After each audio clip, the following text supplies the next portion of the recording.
Primera llamada, primera. Toca dar la segunda llamada.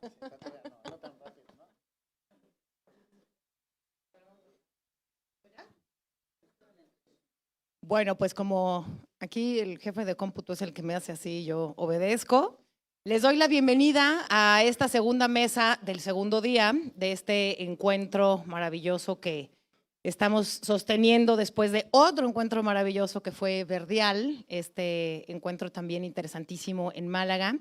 Desde luego, antes que nada, quiero empezar con un agradecimiento muy sincero por muchas razones y una felicitación especialmente a Fernando Iwasaki, a Jorge Volpi, a todo el equipo de esta Casa de México, muy especialmente a todo el equipo de Susana Pliego, por ahí está José Carlos, Pablo, etcétera, y el equipo de la UNAM España, desde luego a Jorge Volpi, a mi querido Diego Celorio, que me encanta que esté por aquí, Adriana, Pablo, ya te mencioné 2 veces, pero bueno, no importa, dobles agradecimientos. Y el segundo agradecimiento es justamente dedicar en un festival como este un espacio a esta literatura, que estamos aquí hablándola desde la literatura infantil y juvenil, a la cual a veces le decimos LIG, y no por un acto de condescendencia, ni por un acto de generosidad, sino por una urgencia, me parece, porque, y voy a empezar con una breve presentación de la mesa antes de presentarlos a ustedes, nada más quiero poner en el centro por qué este tema hoy aquí. El año pasado, en la primera edición de este festival, no hubo el tema de literatura infantil y juvenil, y decía yo, me parece fundamental porque por una parte, el criterio que quizá menos nos importa en el festival ha sido el criterio de ventas comerciales, que efectivamente posiciona en una potencia a la literatura infantil y juvenil. Y digo que eso no es lo importante porque ese es un asunto numérico, pero que cuando salimos allá afuera a las librerías y a las ferias internacionales sí pesa, sí importa el tema de literatura infantil en cuanto a comercio. Pero por otra parte, y justo le acabo de regalar a José Antonio este libro que se llama 55 biografías lectoras, la lectura al centro, que acabamos de sacar en la Dirección de Literatura y Fomento de la Lectura de la UNAM, donde estoy yo. Y este libro justamente habla de lo que es evidente para todos, pero que de pronto olvidamos, que la primera lectura o lo primero que nos hizo lectores, pues es la literatura infantil y juvenil. Una literatura que tiene un centro fundamental en la formación de los lectores, pero que tiene ciertos desdenes en universidades o en instancias, ahorita me va a decir José Antonio si me equivoco o no, pero que tiene ciertas marginalidades o periferias en el ámbito de la investigación universitaria. Entre escritores también a veces hay ciertas miradas marginales, voy a decir nada más, a los autores que se dedican solo a los libros para niños. Y en criterios de promoción a la lectura también hay un desencuentro de pronto en por qué queremos o por qué hay unas políticas nacionales y una gestión de políticas culturales a propósito de formar lectores, y cuando pensamos en eso pensamos en la infancia, ¿no? Entonces, ese es un poco el panorama. Me parece que cuando hablamos de literatura infantil, y eso ya lo dijo Ana Garralón en un taller muy amplio en Málaga, hay una aparición tardía del concepto de infancia o de este grupo cultural que se llama, o esta construcción cultural que se llama infancia, a la que se fue dotando de ciertas particularidades, ciertas estéticas, ciertas narrativas que aparentemente son eso que le interesan a los niños. Paralelo a esto, es evidente que hay una necesidad de la educación por apropiarse del discurso de la literatura infantil y juvenil, pensando que la escuela es una fábrica civilizatoria y el libro escolar, fundamentalmente, es eso que transforma a los bárbaros en civilizados a través de este fenómeno lector que es casi un proceso civilizatorio, ¿no? Eso que preocupa, hasta llegar al tema de José Antonio Cordón, que es el tema de la literatura digital y las problemáticas de pensar y considerar quién es un lector, en qué soportes y cuándo un lector deja de ser un lector, cuando deja el papel y se dedica exclusivamente a la lectura. Entonces, perdón, a la lectura digital. Voy a presentar brevemente, porque ya tienen ustedes algunos antecedentes. ¿Qué le hice a mis lentes? Algunos antecedentes en el material que tienen de presentaciones. Voy a empezar por mi izquierda. José Antonio Cordón es catedrático de la Universidad de Salamanca. Nosotros hemos estado trabajando mucho con él porque es consejero de nuestra dirección. Él se ha dedicado a los estudios de la industria editorial, de la historia del libro, del proceso y el fenómeno lector, de las comunidades lectoras. Ha sido director de varias maestrías, entre ellas la de edición de la Universidad de Salamanca, de la maestría de patrimonio bibliográfico, ha sido parte y director de un observatorio de bibliometría e información científica, también todo en la Universidad de Salamanca. Es Premio Nacional de Investigación por una obra que nos debería importar a todos aquí, que es El ecosistema del libro electrónico universitario. Y también es director y fundador de un grupo muy interesante de investigación que se llama E-Lectra, E-Lectra, que también es Electra, edición, lectura electrónica, transferencia y recuperación automatizada de la información. También tiene muchísimos proyectos y conferencias dictadas por todo, en España y en todo el mundo sobre lectura digital. Hay varios de sus libros que podrán citar y que quizá podremos ir hablando. Uno particularmente llama la atención para efectos de esta charla, que es el de Harry Potter, los bestsellers y el caso de Harry Potter, lectura, fidelidad y adicción en la literatura de masas. Un concepto que estuvo hablando también Jorge Comensal en esa mesa en la que estuvo Rodrigo también Blanco hablando sobre si hay o no una adicción a la literatura. Luego, por allá, a mi derecha, de hasta allá, está Ana Garralón, una madrileña que dice haber nacido en una casa sin libros, cosa extraña porque ahora yo no quiero ver no conozco su casa, pero imagino que uno se sienta en un banco de libros. Y ha hecho prácticamente todo lo que tiene que ver con la literatura infantil y juvenil. Ha hecho una historia sobre la literatura infantil y juvenil, se ha dedicado a promover la lectura, a formar mediadores, se ha dedicado a la traducción, ha sido librera también en numerosas ocasiones. Tiene un libro fantástico que les recomiendo que se llama Historia portátil de la literatura infantil y juvenil, publicada por la Universidad de Zaragoza. Es Premio Nacional de Fomento a la Lectura 2016, este premio otorgado por el Ministerio de Cultura, Educación y Deporte justo de acá, de España. Y tiene un blog fantástico que yo les recomiendo seguir, que es anatarambana.substack.com, pero si ustedes ponen Ana Tarambana surge. Y es un espacio de discusión, de polémica, de puesta en reprobación y reestructuración permanente, todos los conceptos que tenemos sobre infancia y literatura infantil. Así que yo les recomiendo que sigan a Ana Garralón.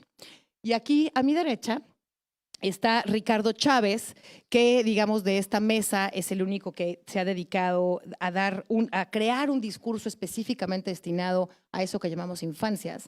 Ahora no decimos niños, ¿no? O al menos en México no podemos decir niños o tendríamos que decir niños y niñas o niñes, que es complicado.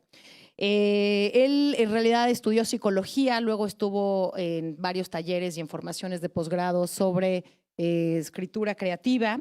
Tiene más de 60 libros publicados. Entre todos los libros estás también como un escritor adulto o para adultos, cualquier cosa que eso signifique, y muchos de ellos, aquí hay un par, acabo de ver en la mesa que está el libro de las pesadillas, además ilustrado por Israel Barrón, que es un ilustrador que les recomiendo que conozcan. Yo mencioné muchísimo en mi taller en Málaga el libro de la negación, que espero que podamos hablar en algún momento de la charla. Has tenido pues unas traducciones muy extrañas, vamos a decir, se ha traducido al eslovaco, al coreano, al italiano, entre muchos otros. Ha estado seleccionado en muchísimas antologías, particularmente creo que podemos decir que Ricardo es desafiante, polémico, revelador. Incluso cuando estábamos ordenando esta charla, me dijo, no, yo prefiero el caos. A mí no me ordenes qué vamos a decir, yo llego y ahí veo y amas el caos, ¿no? Entonces, bueno, esta es la mesa, esto es lo que tenemos para la siguiente hora y media. Y lo primero que querría es darles a ustedes, por supuesto, la voz para tratar de responder no necesariamente la pregunta, sino el caos que degenere en esta pregunta de hacia dónde va la literatura infantil y juvenil, cuál es el panorama en el que estamos, por qué estamos hablando en un festival como este, en una Casa de México como esta, hablando de este fenómeno.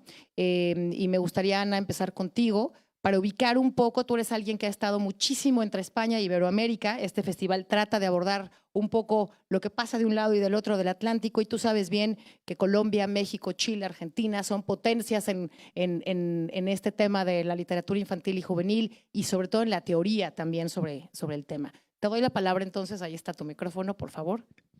Muchísimas gracias, Anel. Bueno, ya agradecido a todo el equipo, a todo el grupo, y yo quiero insistir también en agradecer la oportunidad de tener este espacio para hablar de literatura infantil, porque siempre estamos como en lo que decía Graciela Montes, en ese corral de la infancia, estamos ahí como apartados siempre. Así que es una oportunidad también de hablar de cuestiones que nos afectan y que también tienen mucho que ver con la literatura en general. Bueno, cuando se propuso el tema de esa charla de hacia dónde va la literatura infantil y juvenil, a mí el tema de hacer pronósticos me resulta complicado. O sea, me senté a pensar y me sentía un poco como los que escriben los horóscopos, que es así como lleno de lugares comunes y llevamos años escuchando que va a desaparecer el libro como objeto y no desaparece.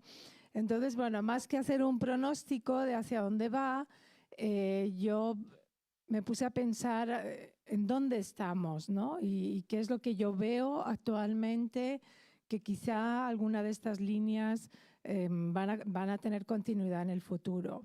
Así que yo establezco más bien un mapa de rutas, hay autopistas, hay rutas con peaje, hay caminos secundarios, hay como todo un montón de lugares a los que se puede llegar de diferentes maneras.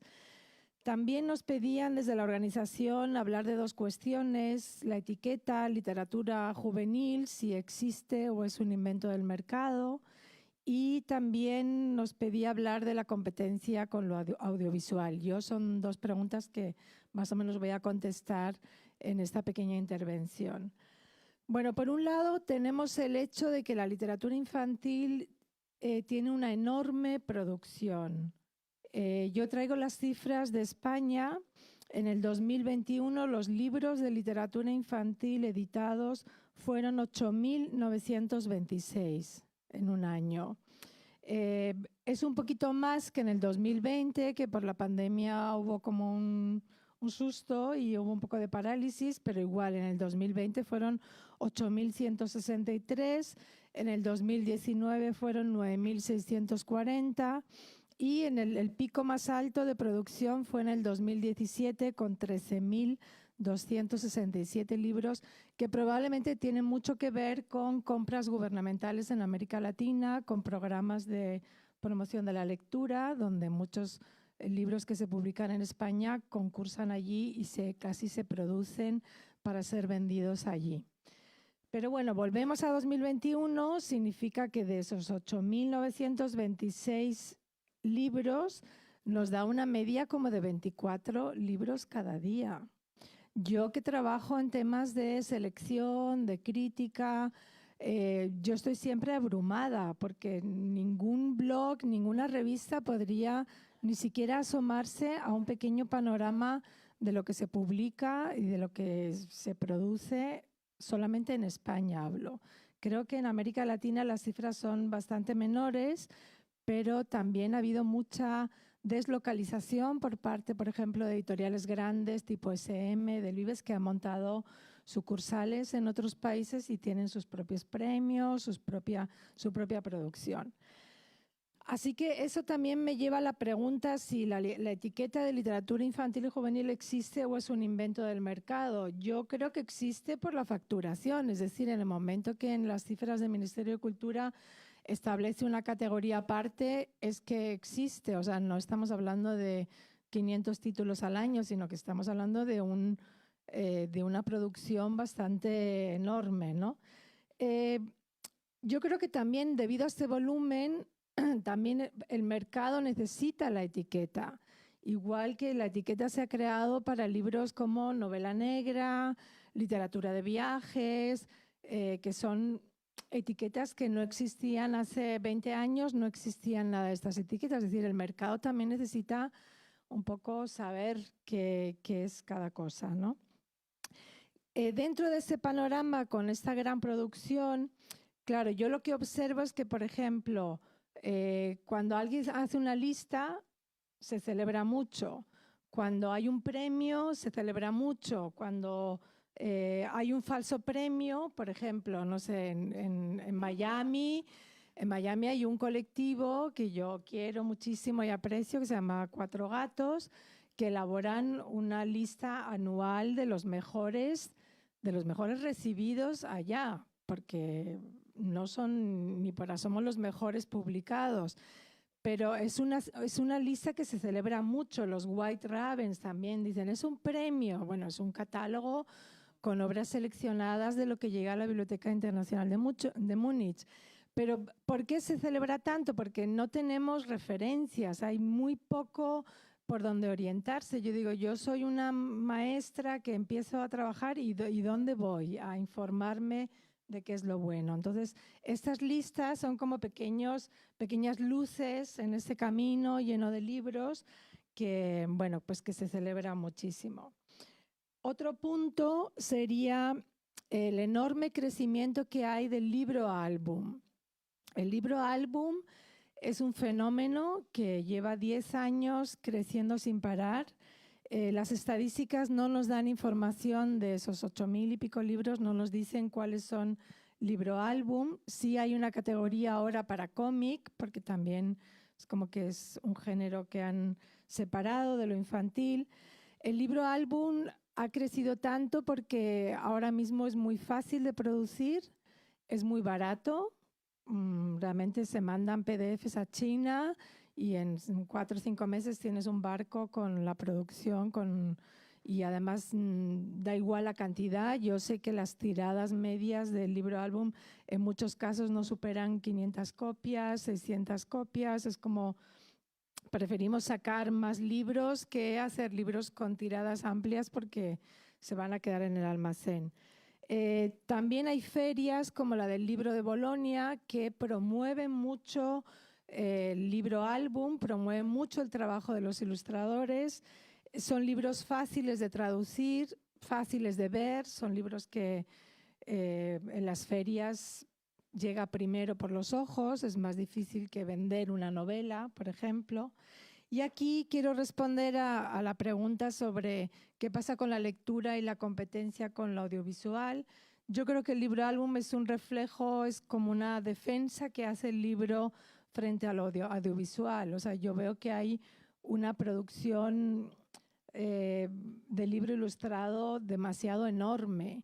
Ahora luego comentaré alguna cosita sobre esto. Pero yo creo que es un reflejo de la gente quiere visual, pues volvamos a lo visual. O sea que en ese sentido compiten, pero al mismo tiempo están ahí a la vez, o sea, están en nuestros tiempos, ¿no? El otro punto que veo es que paralelamente a esta producción que es más exquisita del libro álbum, de los premios, de estos libros que tienen visibilidad en las ferias, etcétera, hay un libro que es el libro que va a las escuelas. A las escuelas es muy raro que llegue el libro álbum, sino que van libros escritos y pensados para las escuelas. Yo no sé si Ricardo en algún momento tiene experiencia de esto. Es un tipo de libro que atiende una demanda, que es lo que la escuela pide, que sean libros educativos, o sea, son literarios, pero en el fondo están transmitiendo valores, tienen un mensaje. Es un tipo de libro muy popular. Es un colectivo de autores que viven de las ventas porque van a las escuelas y forma parte del paquete de promoción. Y son libros que acusan, a mi manera de ver, como una repetición en formas y modelos narrativos, ¿no? Esto tiene también mucho que ver con que en las escuelas no hay una didáctica de la literatura. En muchas ocasiones estos libros lo que producen es que en la escuela se hacen unas manualidades, haces un dibujito, recortas algo y te lo llevas a casa, pero no hay un trabajo verdaderamente didáctico en cuanto a la literatura. No hay, digamos, como esa conversación alrededor de los libros.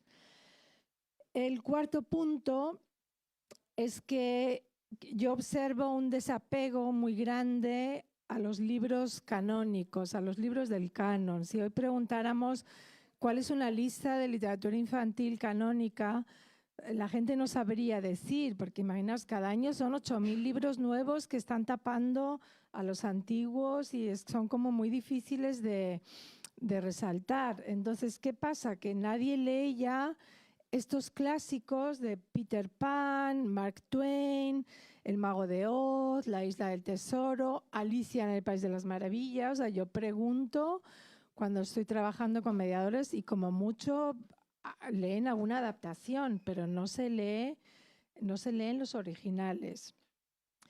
Eso tiene que ver, el quinto punto, con ese crecimiento del álbum y ese desapego con los libros canónicos, que son libros que no siempre están ilustrados. Yo lo que observo es que hay una bajada muy grande de lo que es el nivel lingüístico y de competencia de lectura. Hoy venía en El País una noticia, una página de un análisis de la famosa PISA, que la competencia lectora ha bajado enormemente. En El País ponían a consecuencia de la pandemia, pero yo digo no, a consecuencia de que realmente se están leyendo libros que no tienen más de 100 palabras. Los libros álbumes no tienen más de 100 palabras. Es decir, en lugar de subir el nivel lector, ha bajado muchísimo. Se ve también en las universidades cuando uno habla con profesores, no sé si José Antonio nos puede contar cómo es, pero siempre se quejan de que hay mala comprensión de los textos, que la falta de vocabulario, etcétera, etcétera. Otro punto que a mí me inquieta es el abuso del libro utilitario. Son esos libros son libros para contar que viene un hermanito, son libros para dejar el chupete, son libros para trabajar las emociones. O sea, esto es una cosa que para mí es como una enfermedad social que hay ahora mismo, porque nadie va a una librería a decir, dame un buen libro de literatura. No, o sea, lo que piden es, mira, es que mi niño no se quiere abrigar y yo quiero un cuento que le enseñe que hay que abrigarse porque si no te constipas, ¿no? Entonces, no estoy exagerando, o sea, realmente es escandalosa la cantidad de demandas que hay, que para mí la más así extravagante es como un grupo de una asociación de gente con alopecia que pedía libros para niños con alopecia. Entonces, bueno, todo el mundo quiere un libro para algo, menos para leer y disfrutar y pasárselo bien. Y por último, yo diría que hay, y tiene que ver también con la mesa que acabamos de escuchar, hay una gran feminización en la mediación de la lectura. Yo cuando digo esto se me echan al cuello porque siempre es una sala llena de mujeres y dicen, bueno, para algunas que hacemos algo nos regañas, ¿no? O sea, no.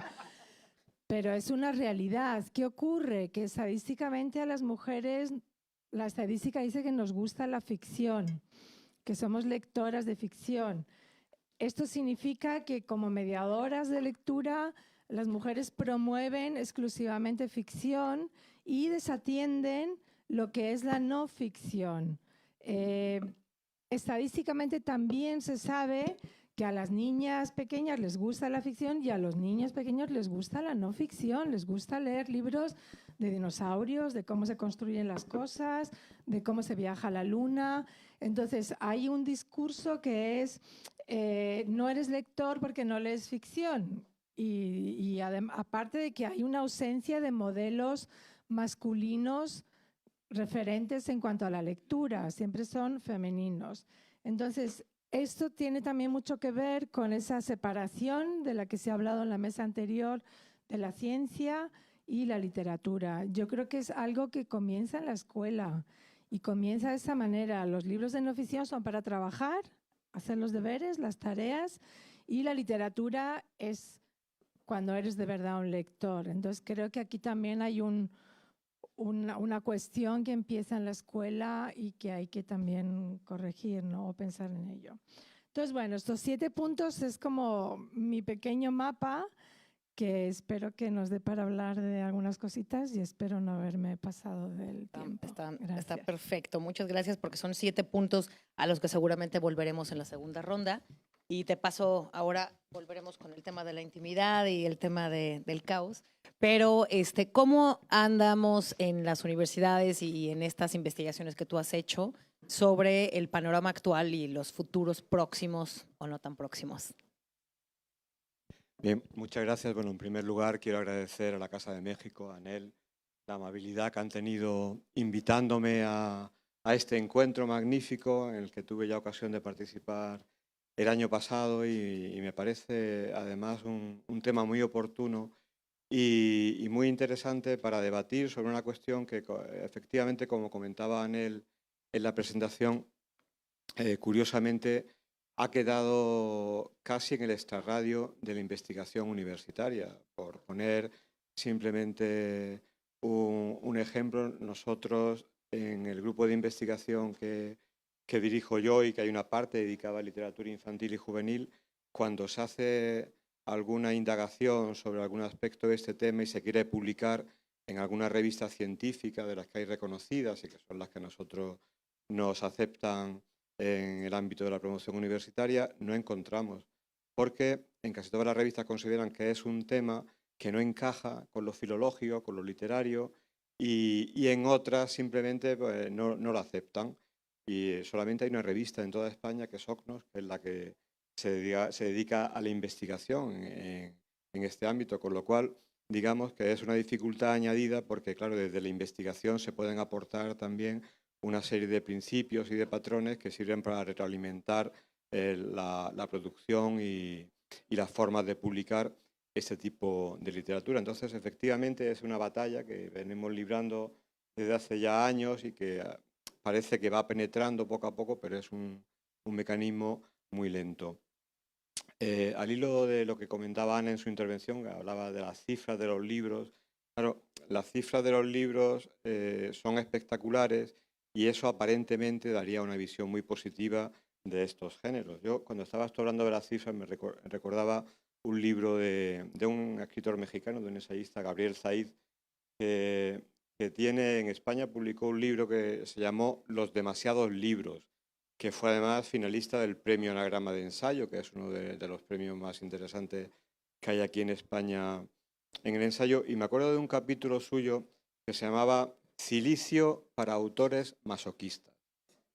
Y en virtud de ese cilicio lo que recomendaba era no escribir, porque le decía, lo recuerdo un poco de memoria, decía al autor no escriba porque tu libro es celulosa y en celulosa se convertirá. Hablando de que hay tanto libro que al final todo acaba siendo pulpa. Y efectivamente estamos en el mundo de hace ya mucho tiempo de los demasiados libros. Bueno, de hecho en el siglo XVI, cuando al poco tiempo de inventarse la imprenta ya se quejaba la gente de que había demasiados libros. Y han pasado ya muchos años de eso. Con respecto al tema que nos trae aquí, las etiquetas que nos comentaba Anel, de literatura infantil y juvenil. A mí siempre me han parecido etiquetas un tanto ambiguas porque en el ámbito de la investigación son las únicas que tienen un carácter cronológico. Mientras que la literatura de adultos siempre tiene un carácter temático, novela negra, novela histórica, ensayo de cualquier tipo de género o de especialidad. Sin embargo, aquí nos movemos en una división estrictamente cronológica, que nos obliga a decidir hasta dónde llega la infancia, que es siempre un motivo de discusión en todos los sitios donde yo participo, dónde empieza la juventud y dónde acaba la juventud, porque el criterio demográfico influye en el término de juventud. Y ahora, por ejemplo, en las clasificaciones de listas más vendidas aparece juventud, pero también está el género de young adult, de jóvenes adultos. ¿Qué es un joven adulto? Si hay adultos maduros, si hay adultos viejos o jóvenes viejos. Es que son divisiones que en el caso de seguir se obligaría a que hubiera literatura no de adultos, sino de la primera madurez, de la segunda madurez, de la vejez, literatura de todo tipo que simplemente es un criterio, digamos, muy cómodo, pero que al final resulta un cajón desastre. porque dentro de literatura juvenil entra todo. Entraría todo tipo de géneros y digamos que esa indistinción que hace dificulta mucho desde el punto de vista de la investigación poder perfilar bien cuál es el comportamiento lector. A nosotros, cuando investigamos en esos temas y también para dar pautas de cómo vemos el panorama, nos interesa más que el producto, que siempre es una consecuencia de cómo está funcionando la sociedad, nos interesa la persona, el lector. ¿Cómo es el lector joven? Eso es lo que nosotros, digamos, indagamos con objeto de ver si lo que le ofrece el mercado responde a ese perfil del lector y si realmente el hecho de ese desajuste que comentaba Ana, que existe entre la oferta y la demanda, que existe entre la cantidad de obras que se publican y el consumo real que se hace de ellas, obedece a criterios que muchas veces los editores ni se plantean, ¿no? Entonces, el perfilar cuál es el comportamiento, cuál es el patrón, cuál es la dimensión del lector joven sirve para saber qué tipo de obras se le están ofreciendo y por qué es la respuesta que es. Y una de las cosas que a mí más me llama la atención cuando analizamos el lector joven a través de las estadísticas que se hacen, hay muchas, afortunadamente las estadísticas culturales son cada vez más abundantes, con todos los defectos que tiene siempre cualquier estudio de carácter sociológico, pero sirven siempre para hacer una aproximación, una radiografía de un determinado segmento de edad. En materia de lectura, en España tenemos unas cuantas, entre otras las que publica el Ministerio de Cultura junto con la Federación de Gremios de Editores, que se llama Hábitos de Lectura y Compra de Libros. Y un fenómeno que venimos observando desde hace 7, 8 años aproximadamente, es la pérdida de importancia del libro como elemento central de culturización entre la gente joven. Es decir, Ana hablaba del canon, pero ella hablaba del canon temático, del canon infantil, pero el canon como objeto que ha sido siempre el libro como referente, como capital cultural de una sociedad a través de la cual se culturiza y adquiere conocimiento, digamos que entre la gente joven está perdiendo mucho peso específico y se está descentralizando de tal manera que digamos que la aparición de una oferta cultural cada vez más amplia, con diferentes medios y con diferentes posibilidades, lo que está haciendo es que ese espacio de centralidad se esté desplazando hacia la marginalidad. Y a la gente joven le da igual leer libros.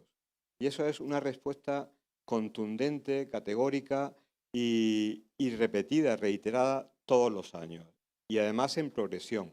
No me he traído aquí las estadísticas para no cansar con cifras, pero aproximadamente en el año 2010, cuando hay una pregunta dentro de esta encuesta que se refiere a la no lectura. Se le pregunta a los encuestados por qué no lee.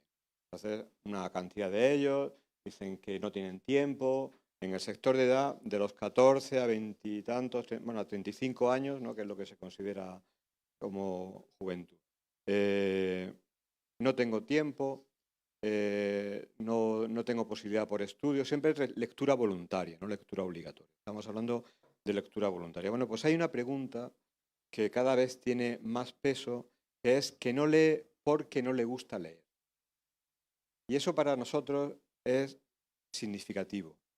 Y esa pregunta ha crecido de un 20% en el año 2010 a casi un 60% en la última estadística que ha aparecido.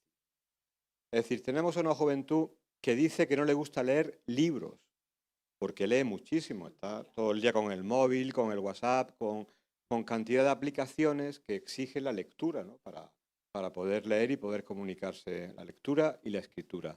Pero la lectura de libros ha ido decreciendo hasta un nivel espectacular, ¿no? Sobre todo para quienes consideramos que el libro exige una disciplina, una concentración, una forma de lectura que no es la habitual, sino que implica un compromiso cuya falta es la que evidencian estas cifras.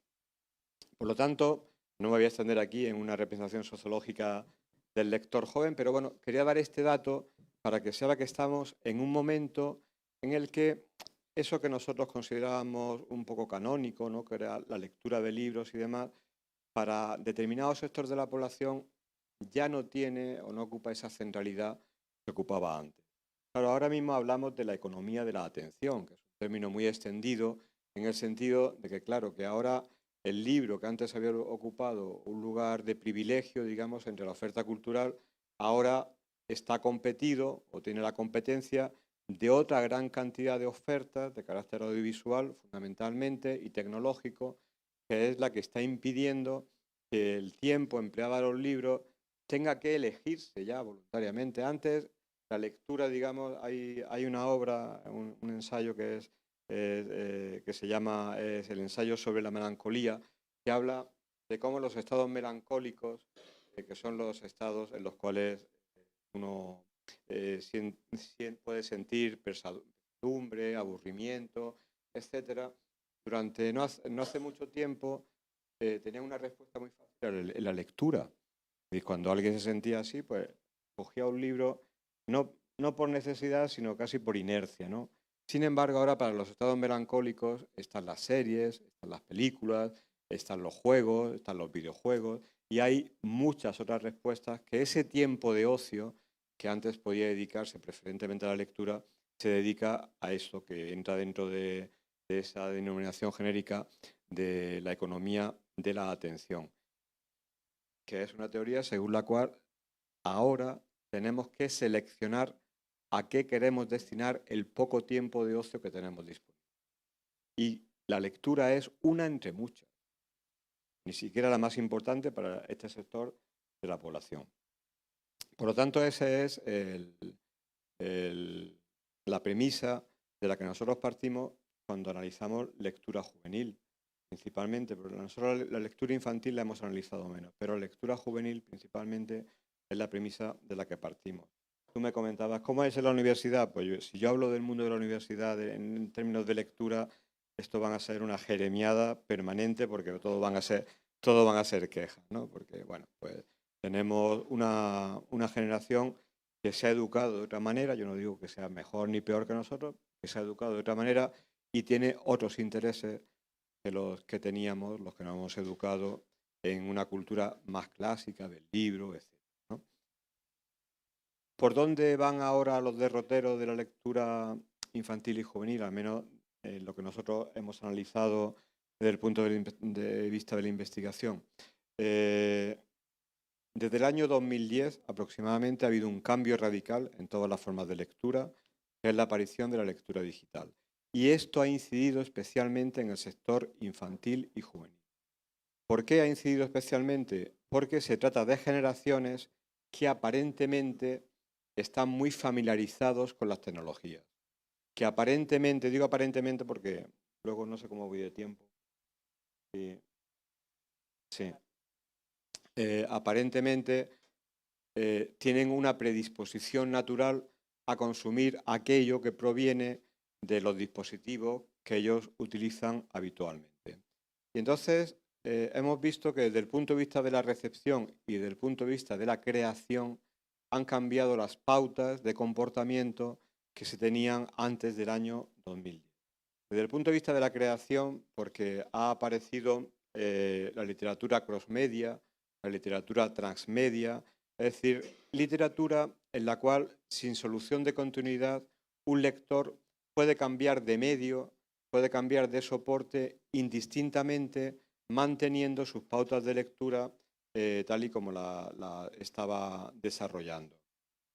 Y desde el punto de vista de la creación, porque han surgido una serie de propuestas de carácter creativo que digamos que rodean o están en la periferia del sistema canónico tradicional, porque al autor, Ricardo igual me contradice en esto, pero al autor joven con el que nosotros contactamos y con el que hemos investigado, no le interesa la posteridad, no le interesa la permanencia, no le interesa que lo lea mucho o poco, no le interesa absolutamente nada de lo que le interesa al autor clásico, porque lo que le interesa es escribir. le gusta escribir y para ello utiliza plataformas como Wattpad, como una serie de plataformas tecnológicas que le permiten escribir cuando quiere, como quiere y 24/7, las 24 horas al día, porque sabe que en algún lugar del mundo alguien lo lee, le replica y lo comenta. Eso es lo que le interesa estar en las redes, le interesa viralizar su mensaje. Pero todas estas cuestiones que nosotros consideramos de autoridad del autor, de reconocimiento, de prestigio, de fama, realmente no le interesa nada. Hay un autor que conocido, Vicente Luis Mora, que habla de la escritura a la intemperie. Y son gente que escribe a la intemperie, pero que también son leídos a la intemperie. De tal manera que hay un circuito de consumo que está en la periferia del sistema y que no participa del sistema. Y esa es la línea hacia la que nosotros vemos que una parte, no digo toda, pero una parte de la literatura infantil y juvenil se va encaminando. Los fanfiction, los fan translation, es decir, gente que se dedica a proseguir historias porque les gusta proseguirlas en la deriva y la dinámica que ellos creen. Gente que se dedica a traducir a los autores que les gustan al margen de las traducciones oficiales para consumirla entre ellos. Es decir, gente que ocupa un lugar periférico, pero cada vez más importante. Y que además, y con esto acabo, se recomiendan entre ellos. El crítico tradicional ha desaparecido. En literatura infantil y juvenil no es que tuviera mucha importancia, la crítica convencional, pero ocupaba su papel. Ahora no. Ahora la crítica viene a través de TikTok, viene a través de Instagram, viene a través de las redes sociales, viene a través de las recomendaciones que se hacen entre amigos y es ahí donde se ubica el núcleo de los sistemas de lectura y de expansión de la lectura, de la divulgación de la lectura entre la gente joven. Y son tendencias muy potentes que nosotros vemos que tienen poco recorrido todavía porque tienen poco más de una década, pero sin embargo se van consolidando. Y se van consolidando hasta el punto de que los editores, que tienen en ese sentido una percepción muy fina del mercado, están ya entrando en ese juego. Y los editores ya han acogido a TikTok como un fenómeno de referencia, igual que en su momento utilizaron Wattpad y cada vez incorporan a más autores por el número de seguidores, por el número de intercambios, por el número de interrelaciones que se establecen entre ellos. Y para nosotros esa tendencia tecnológica, como digo, es una tendencia muy interesante para ver qué ocurre en el futuro con ella. Con esto creo que ya acabo. Buen panorama entonces desde la práctica, desde la investigación y todos los estudios y desde la escritura, desde la recepción. Tú estuviste en Málaga directamente con las infancias y es a lo que te dedicas en general. Te toca tu turno entonces. A ver, ¿está bien? No, ya está cargado. Me carga. Bueno, muchas gracias. Voy a intentar hacer algo mágico en 10 minutos, a ver si lo logro. Y entonces para intentar lograrlo, les quiero recordar las mesas que hubo. Observar, movilizar, participar. Ha cambiado el papel del escritor en la sociedad. Silenciar, callar, cancelar. ¿De qué se puede y no se puede escribir? Calcular, medir, ensayar. Continúan divididas las ciencias y las artes. Y aquí lo voy a resumir en hacia dónde va la literatura infantil y juvenil. Y entonces empiezo con la inversión. Yo dije que iba a ser el caos y entonces empieza el caos. ¿De dónde viene la literatura infantil? Y en lugar de contestar con generalidades, voy a hacer lo que también nos han enseñado nos han enseñado psicólogos como Luria, Alexandre Luria, principios del siglo XX y su más prolífico y celebrado seguidor, que es Oliver Sacks.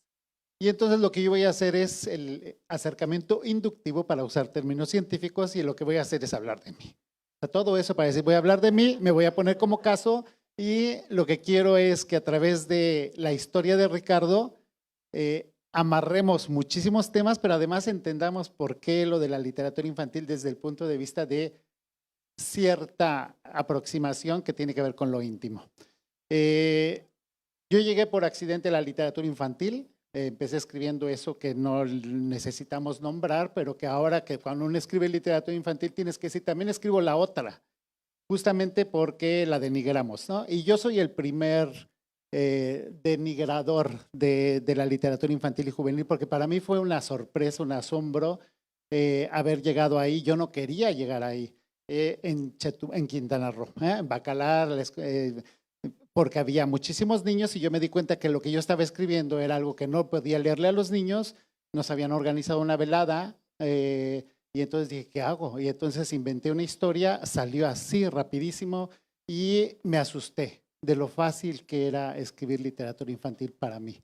Entonces dije, nunca más, el primer libro y despedida, y 3 años después escribí el segundo libro que tenía que ver con el miedo. Y entonces cuando llegué a Miedo, el mundo de al lado, que Pedro desde ahí me dijo, Ricardo, olvídate de la literatura otra y escribe literatura infantil, te va a pasar como a Conan Doyle, gracias. Lo que no valoras es lo que te va a traer, por ejemplo, hoy aquí.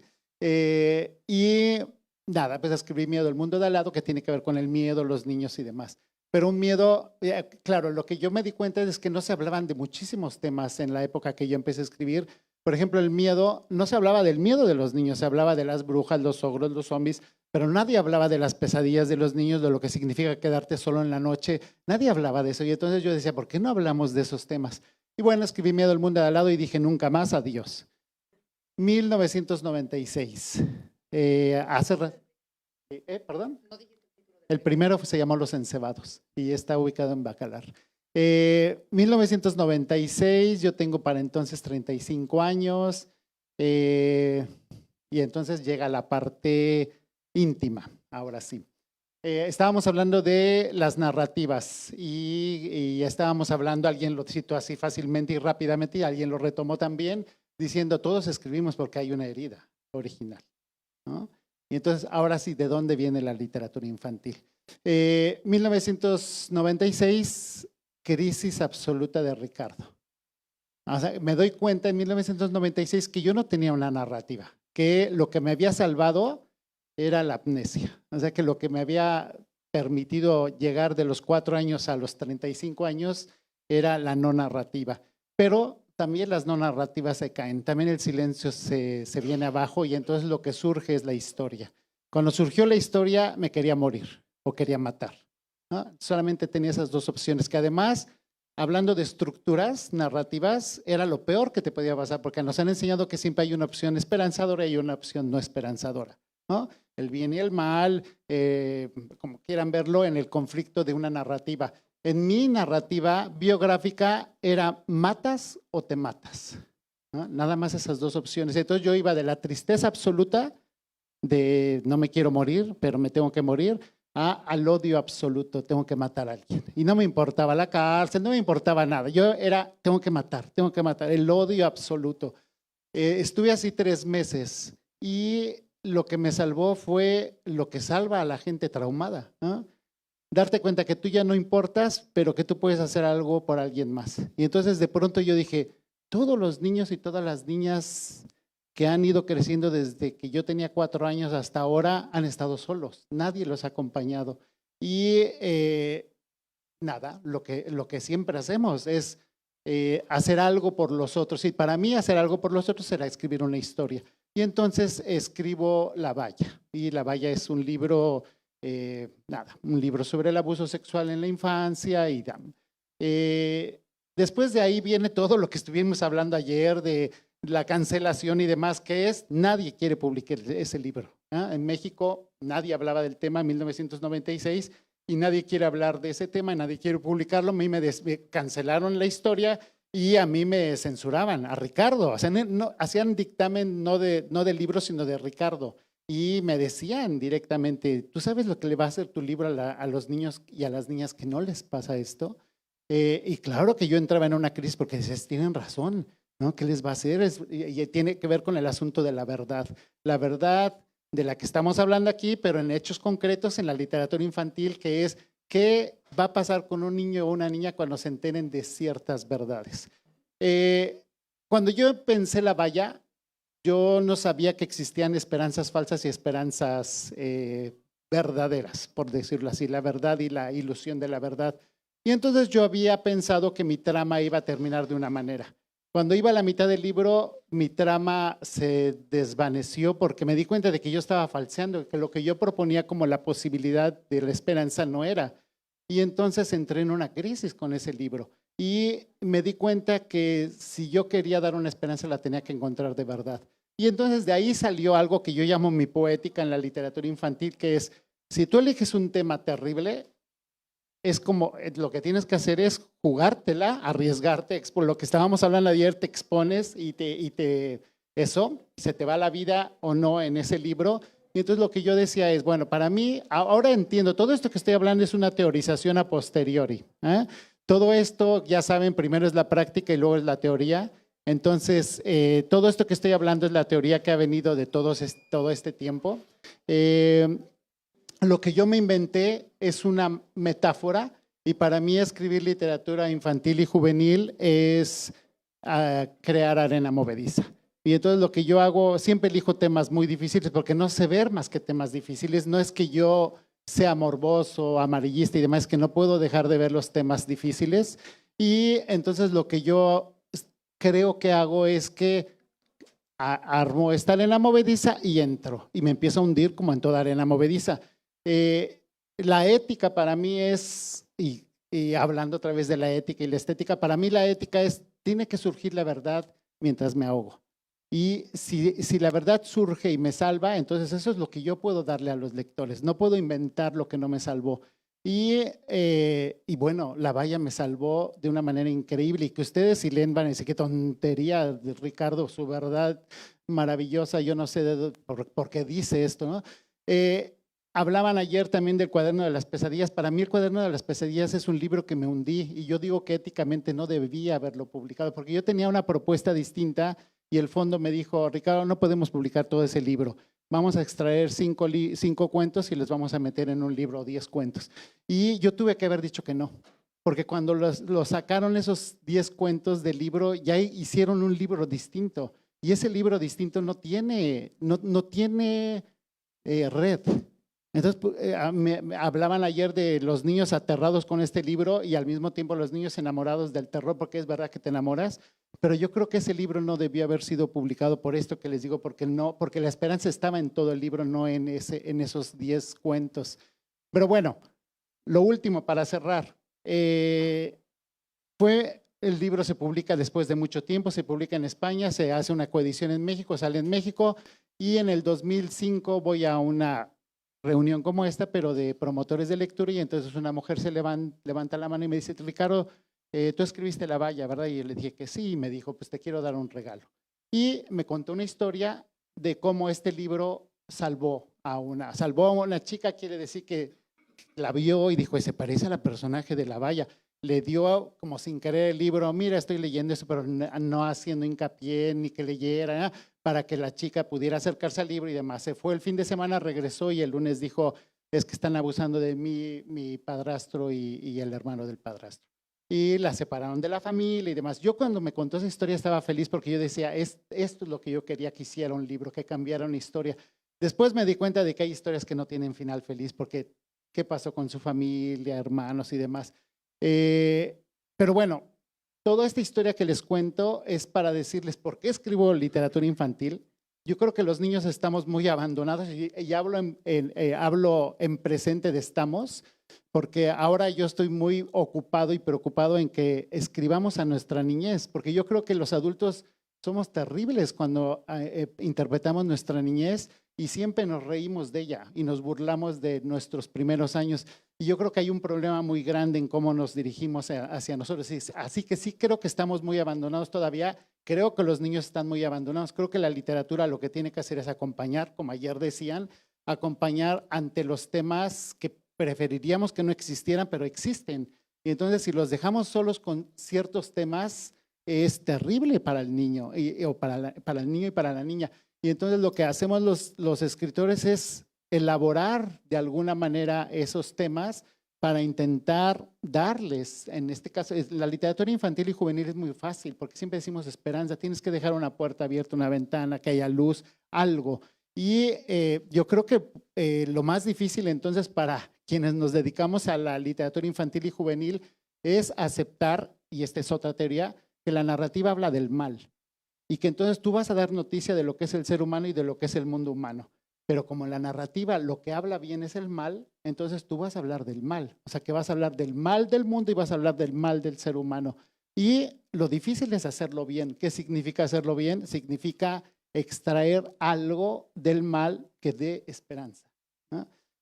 Yo diría que la estética viene como consecuencia de la ética. Yo sí creo que en el caso de la literatura infantil y juvenil, obviamente está en juego una vida, una percepción, una cosmovisión y tu literatura va a afectar de alguna manera mínima, pero va a afectar.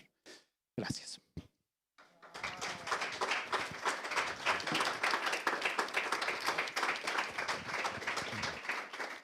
Nos queda como media hora, entonces podemos hacer una ronda de cómo recibimos cada quien estos discursos, pero quiero empezar, porque lo has dicho, porque eres el último que has hablado, de esto. O sea, tú dijiste la vida que salva, en este caso de esta niña, y tu empatía con esa niña que tiene, me estoy refiriendo obviamente a la lectora de La Valla, que tiene que ver con esto, ¿no? O sea, con estas biografías lectoras que hablan de cómo la literatura infantil es la primera que te ayuda a encontrar, primero, la representación, segundo, las referencias estéticas, la metáfora, las palabras que tú no entiendes pero te encantan, o las que sí entiendes y te asustan, como en el caso de La Pesadilla, y luego una transición por todo este proceso, ¿no? Que tú estudias de cuándo dejamos de ser lectores en algún momento en la adolescencia y cómo recuperamos después. Pero para arrancar quisiera dejar las cosas en la emoción, que es donde tú nos dejaste, y regresar a este conflicto que hablábamos de ayer, entre tu realidad, tu verdad, tu honestidad en un libro que realmente surge de una motivación personal, quizá biográfica, que nos has puesto aquí, y de este conflicto que tiene Ana con el libro utilitario.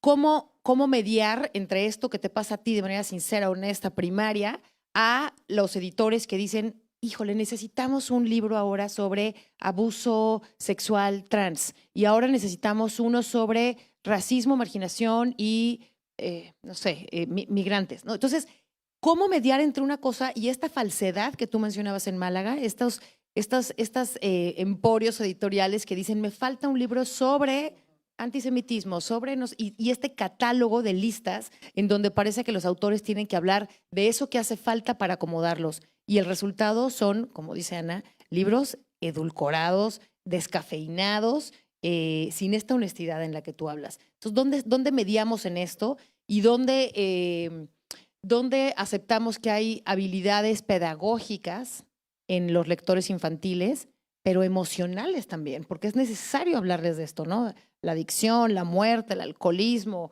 la prostitución, todos estos temas que entraron en los 80s, 90s y que ahora están volviendo a frenarse en este susto que tiene Ana, y que de alguna manera en Harry Potter lo que hacen es pues marginarnos un mundo fantástico para no hablar de estas realidades, sino solo de las fantásticas, en donde hay otros universos posibles de lectores que solo quieran acudir a eso, ¿no?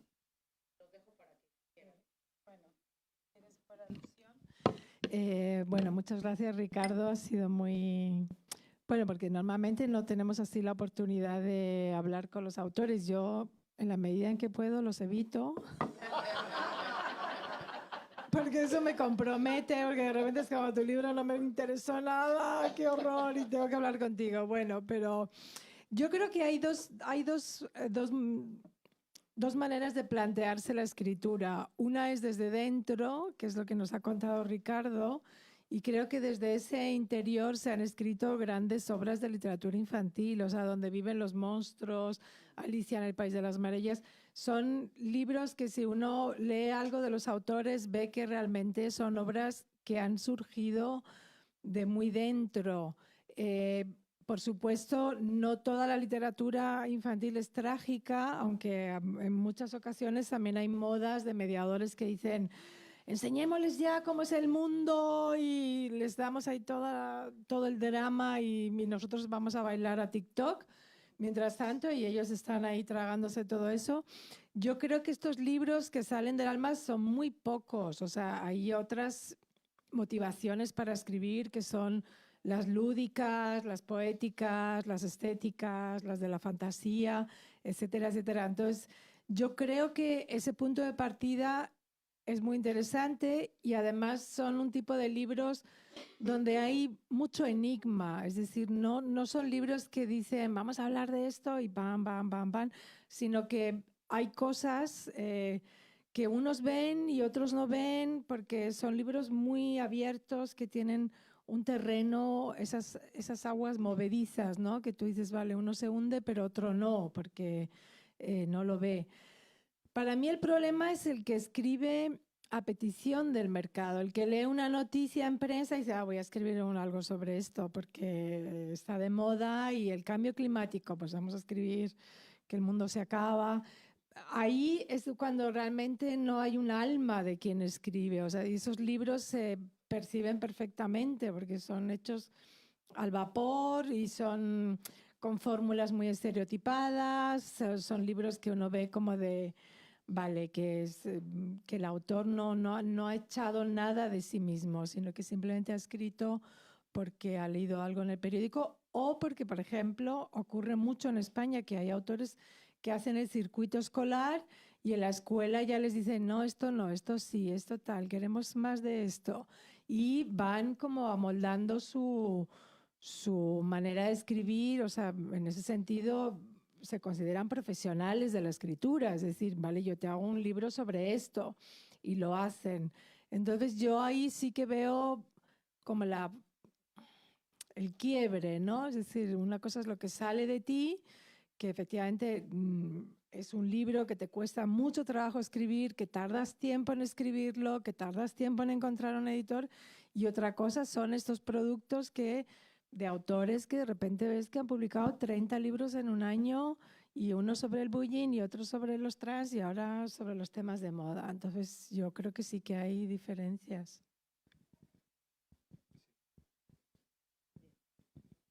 Sí. A mí también me ha interesado mucho lo que has comentado porque, en cierto modo, lo que demuestra es el axioma de que hay buenos libros, pero incluso los malos libros pueden ser también buenos libros. Decía un investigador que no hay malos libros, sino malas lecturas, ¿no? Entonces, a mí de lo que habéis comentado, Ana y tú, una de las cuestiones que me preocupan es cómo llegan los buenos libros a los lectores y sobre todo cómo puede un lector apreciar que eso es un buen libro. Porque claro, el problema no es que un libro se escriba desde la emoción, se escriba desde la experiencia, se escriba con un fin catártico que pueda también extrapolarse a otra gente, como el ejemplo que tú has puesto, ¿no? Sino el hecho de que el lector realmente aprecie que eso es una experiencia que merece ser leída y que sobre todo que pueda asimilarla. Porque el problema de la lectura, que se refería Ana anteriormente a esta encuesta que se ha hecho, ¿no?, del PIR, que hablaba de que la comprensión lectora había bajado como consecuencia de la pandemia en varios puntos en todos los países de Europa. El problema está en la comprensión y en la interpretación.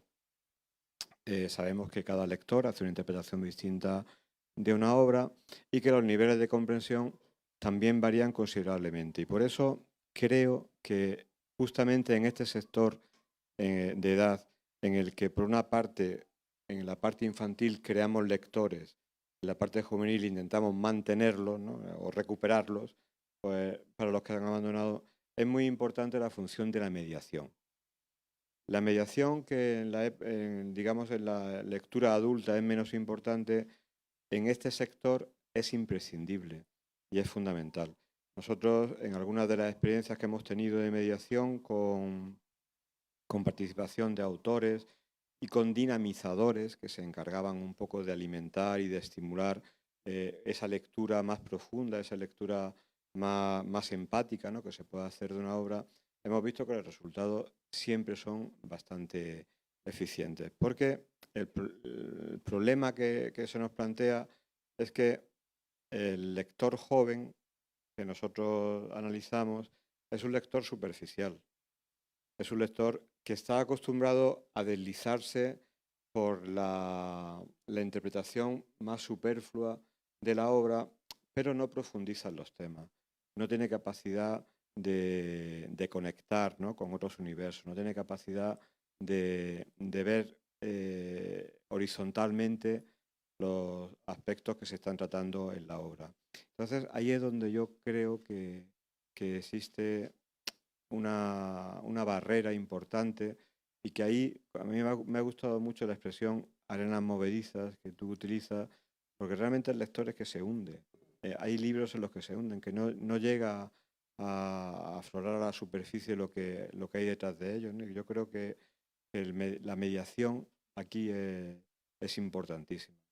Y los autores creo que también, interviniendo en algún tipo de mediación, también favorecen que ese sentido que puede tener la obra, o esas lecturas que puede tener la obra, que también se puedan dar. Quiero volver al tema de la arena movediza. En la mesa anterior hablábamos de si la ciencia y el arte tienen un sentido de realidad y una intención similar, y un poco en esa discusión. Creo que la literatura infantil, y hablando de la figura del mediador, tiene una característica que todos reconocemos, esa particularidad que hay alguien que media, de ahí la palabra del mediador, entre el libro y el lector. Es decir, hay casi siempre una familia, un maestro, un regalo, alguien que decide por el niño o la niña quién y qué va a leer, ¿no? Y en tu caso, ayer estaba por aquí Javier Hinojosa, ¿no?, el fotógrafo, y pensé en su hermano, en Pancho Hinojosa, y este libro increíble que tardó 9 años en editarse, ya todos sabemos un poco la historia, de la peor señora del mundo, este cuento de una mamá que es la peor señora del mundo. Sí, es la peor porque le echa limón al ojo de sus hijos, les da de comer croquetas, los pellizca, los hace llorar. O sea, es un poco la negación.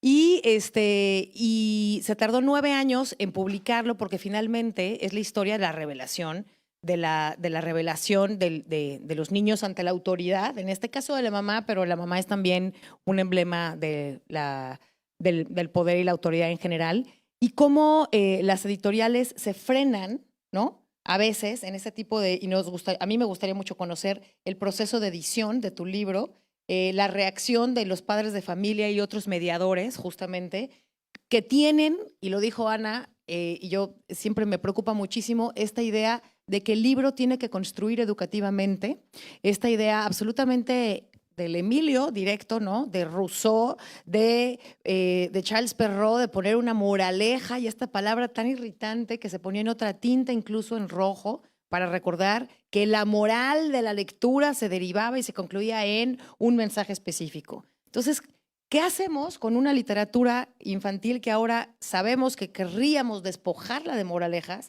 y de encontrar con estas reacciones emocionales internas y esos procesos emocionales y científicos, intelectuales, internos? No importa si lees sobre trilobites o sobre efectos como el que tú acabas de decir en esta arena movediza. ¿Por qué no nos platicas un poco del proceso editorial y de la recepción en estos ámbitos de mediadores? Asume tus riesgos, sufre tus consecuencias. Yo creo que en mi caso ha sido olvidarme de lo que no estaba en mis manos alcanzar, que también lo dijeron ayer.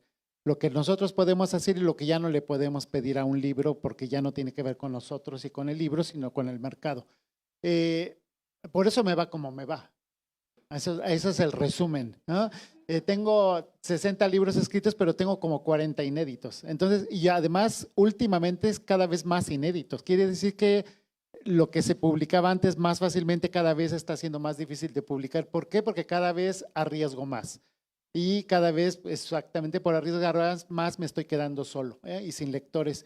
Y bueno, también ahí podríamos llegar hasta dónde termina el rol del escritor, ¿no? Que yo diría, pues a lo mejor como mi madre era pintora, se acaba de morir hace un mes, y ella vendió casi nada y casi nunca tuvo una exposición, pero pintaba todos los días, ¿no? Y entonces para mí es el ejemplo de alguien que necesita el arte. Hablábamos ayer también ayer de la palabra necesidad. Y yo creo que yo soy un artista, un escritor de la necesidad, tengo que escribir, no puedo dejar de hacerlo, entonces yo estoy satisfecho simplemente por poder escribir. Claro que me gustaría que se leyera, pero yo nunca escribo pensando en nada de esto que estamos hablando, ¿no? Nunca estoy pensando en las categorías, nunca estoy pensando en quién lo va a leer ni qué editorial. Yo escribo y después mando a dictaminar como todo escritor que empieza, y es como si yo siempre estuviera empezando. Y bueno, pues espera, ya saben, ¿no? 1 año, 2 años, y te rechazan y no, y bueno, es el riesgo. Yo creo que alguna vez tuvimos un encuentro en Estados Unidos, Jorge, ¿te acuerdas? Eloy, ¿te acuerdas? Y yo hablé de la globalización y el dolor. Y yo lo que decía es que yo siempre tengo esa perspectiva del sufrimiento y de la herida y demás.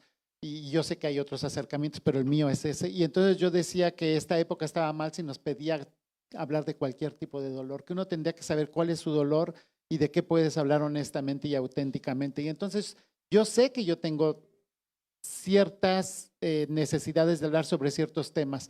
Pues yo escribo, hablo de esos temas y después yo diría, si lo hago bien, toco ese canal subterráneo que une a seres humanos con seres humanos. Yo sí tengo, hablábamos hace rato en la mesa pasada de la esperanza, no hablábamos de la esperanza, hablábamos de la creencia.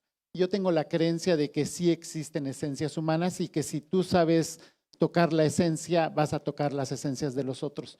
Entonces, a mí me basta con esa creencia y es al mismo tiempo una esperanza.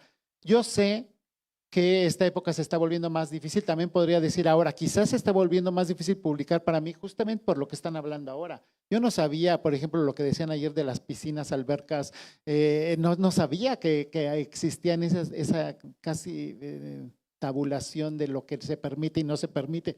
Claro, si yo estoy al margen de todo, no sé lo que estoy escribiendo y cómo se está quedando mi libro fuera solamente por un detalle que yo ni sabía, pero no importa. Yo creo que esa es parte de las decisiones de cada persona y en mi caso ha sido, pues yo tengo que escribir sobre eso y después veré cómo. Si llega y si no llega, pues ya no llegó, yo sé que 40 libros para publicarse de aquí a que me muera y más los que esté escribiendo no van a salir, así que ya también me voy quedando como tranquilo de, bueno, ahí está, ya los escribí, estoy satisfecho y demás, ¿no? Así que no doy ninguna buena respuesta. Sí. Bueno, has dicho algo que es lo de tocar la esencia, que yo creo que cuando hablamos de literatura infantil, esa esencia es muy difícil. O sea, escribir para adultos, hay unos juegos lingüísticos y hay unas cuestiones literarias que en infantil es más difícil porque hay una restricción de vocabulario, de temas, de personajes, de diálogos, hay como que saber llegar a esa esencia muy bien. Yo eso lo contrapongo un poco, tienes razón, José Antonio, cuando dices que un buen mediador o la presencia de los autores enriquece la obra.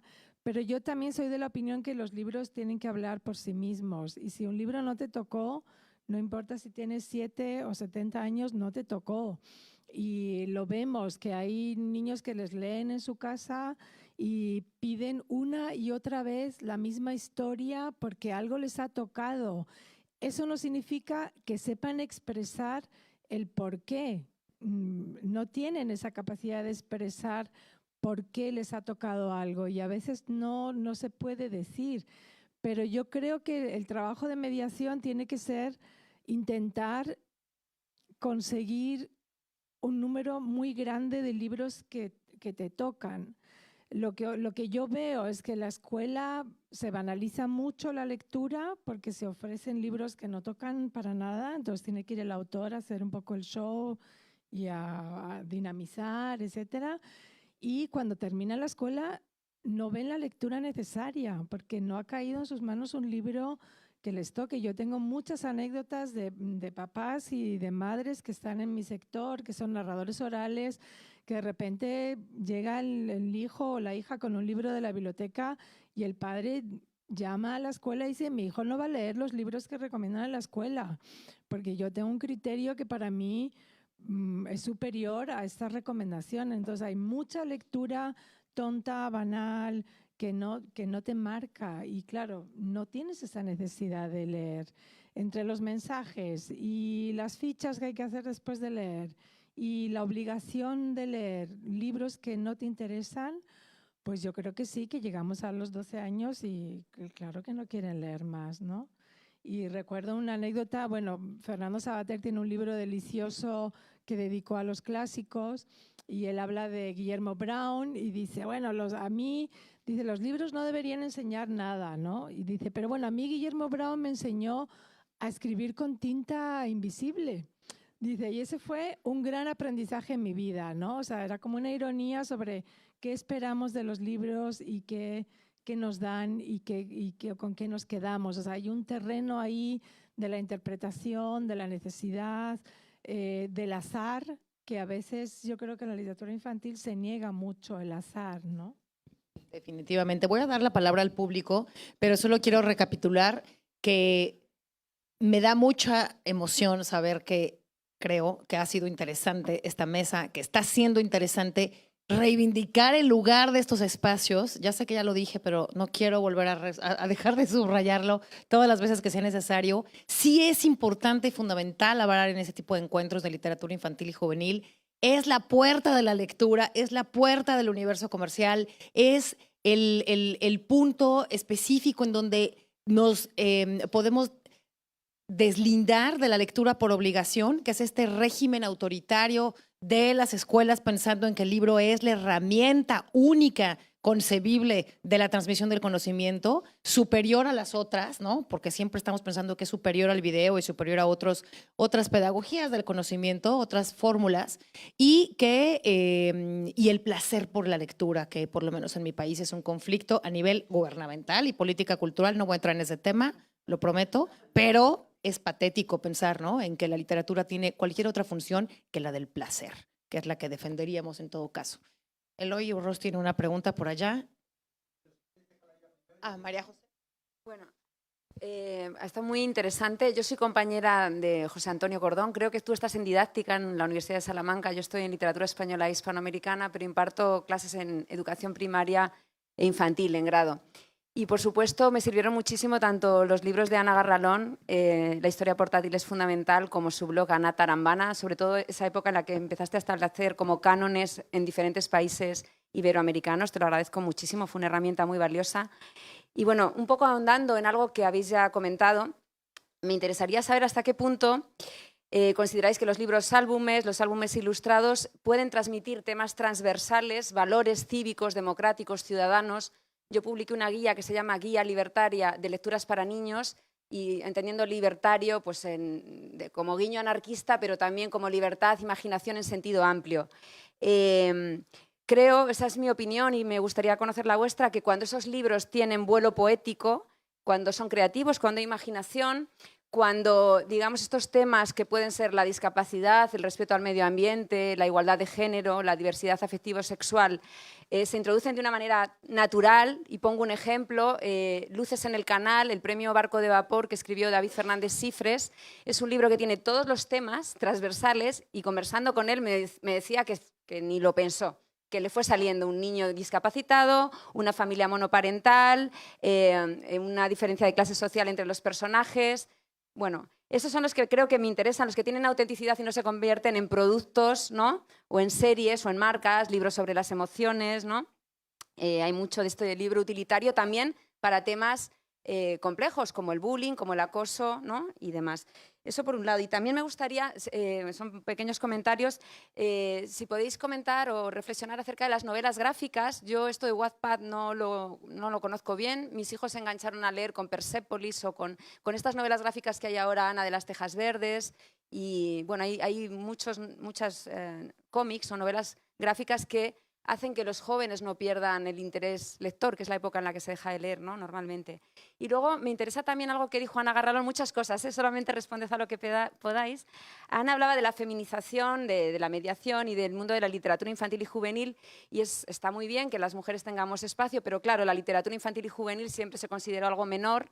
Y siempre también se vinculó el oficio de maestra, y como las enfermeras, ¿no?, y como madres, eran los únicos oficios o profesiones a los que accedían las mujeres hace 100 años, ¿no?, maestras y enfermeras. Entonces, ¿hasta qué punto se puede prestigiar esa labor de las mujeres en este sector? Y luego, por último, también Ana comentaba sobre, no, responded a lo que podáis si queráis, pero hablaba sobre que los niños se interesaban más por la no ficción y las niñas por la ficción. Y bueno, esto desde los estudios de género es complejo, porque hasta qué punto esto es biológico, es educativo desde los 2 años. Bueno, gracias. Yo contesto una. Y además no sé si la contesto bien. A mí se me olvidó decir una cosa. Siempre hablamos del lenguaje y en encuentros de escritores el lenguaje es eso, el centro.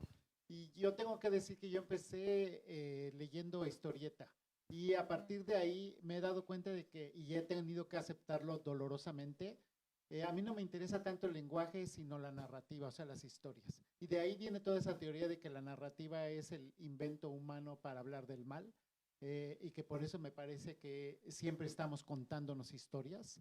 Si ustedes hacen un recuento desde que se levantan hasta que se duermen y además le suman los sueños, vivimos en la narrativa, siempre estamos narrando. Y luego si analizan lo que narramos, casi siempre tiene que ver con advertencias, ¿no? Y advertencias sobre el mal. Advertencias sobre ten cuidado, me duele la cabeza, no tomes esto, ve por acá, ya fuiste al médico, no has ido. Siempre estamos cuidándonos con la narrativa. Así que esto no iba a decirlo, pero no me parece tan preocupante que las escuelas se den cuenta que faltan temas de advertir, de lanzar la advertencia. Creo que el problema es que lo pidan indistintamente a cualquier persona. Creo que deberíamos de saber quiénes podemos escribir sobre qué temas. Pero bueno, eso no iba a decir. Lo que iba a decir entonces es que no me preocupa tanto los caminos para llegar a las historias. Así que para mí es lo mismo, en ese sentido de las historias, es lo mismo una serie, una película, una novela gráfica, una historieta. Creo, como todos los que estamos aquí, que el pasar lentamente por las palabras da algo extra y es muy profundo y que por eso preferimos los libros. Pero desde la perspectiva de las historias, yo diría, lo importante es que el ser humano siga contando historias y el problema es que el mundo las genera por esta teoría que tengo del mal. Así que el mal no es más que un encuentro entre un ser humano y una amenaza. Y el mal puede ser una abeja y el mal puede ser el cáncer.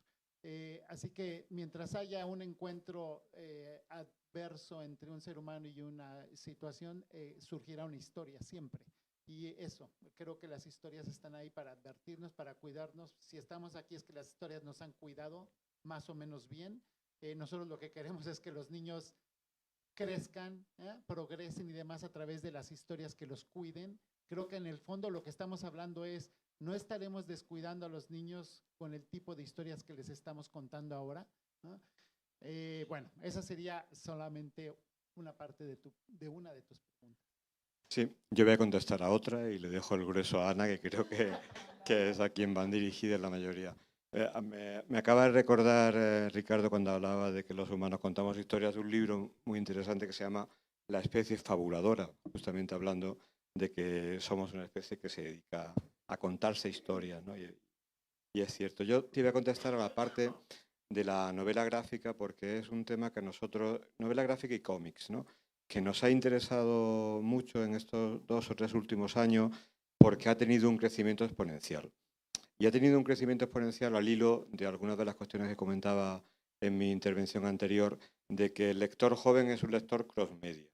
Y es un lector que cuando lee un libro quiere leer ese libro en cómic, quiere ver ese cómic en película y si hay una serie también quiere ver la serie. Entonces la industria ha respondido a ese patrón, a esa pauta y la novela gráfica forma parte de esa tendencia.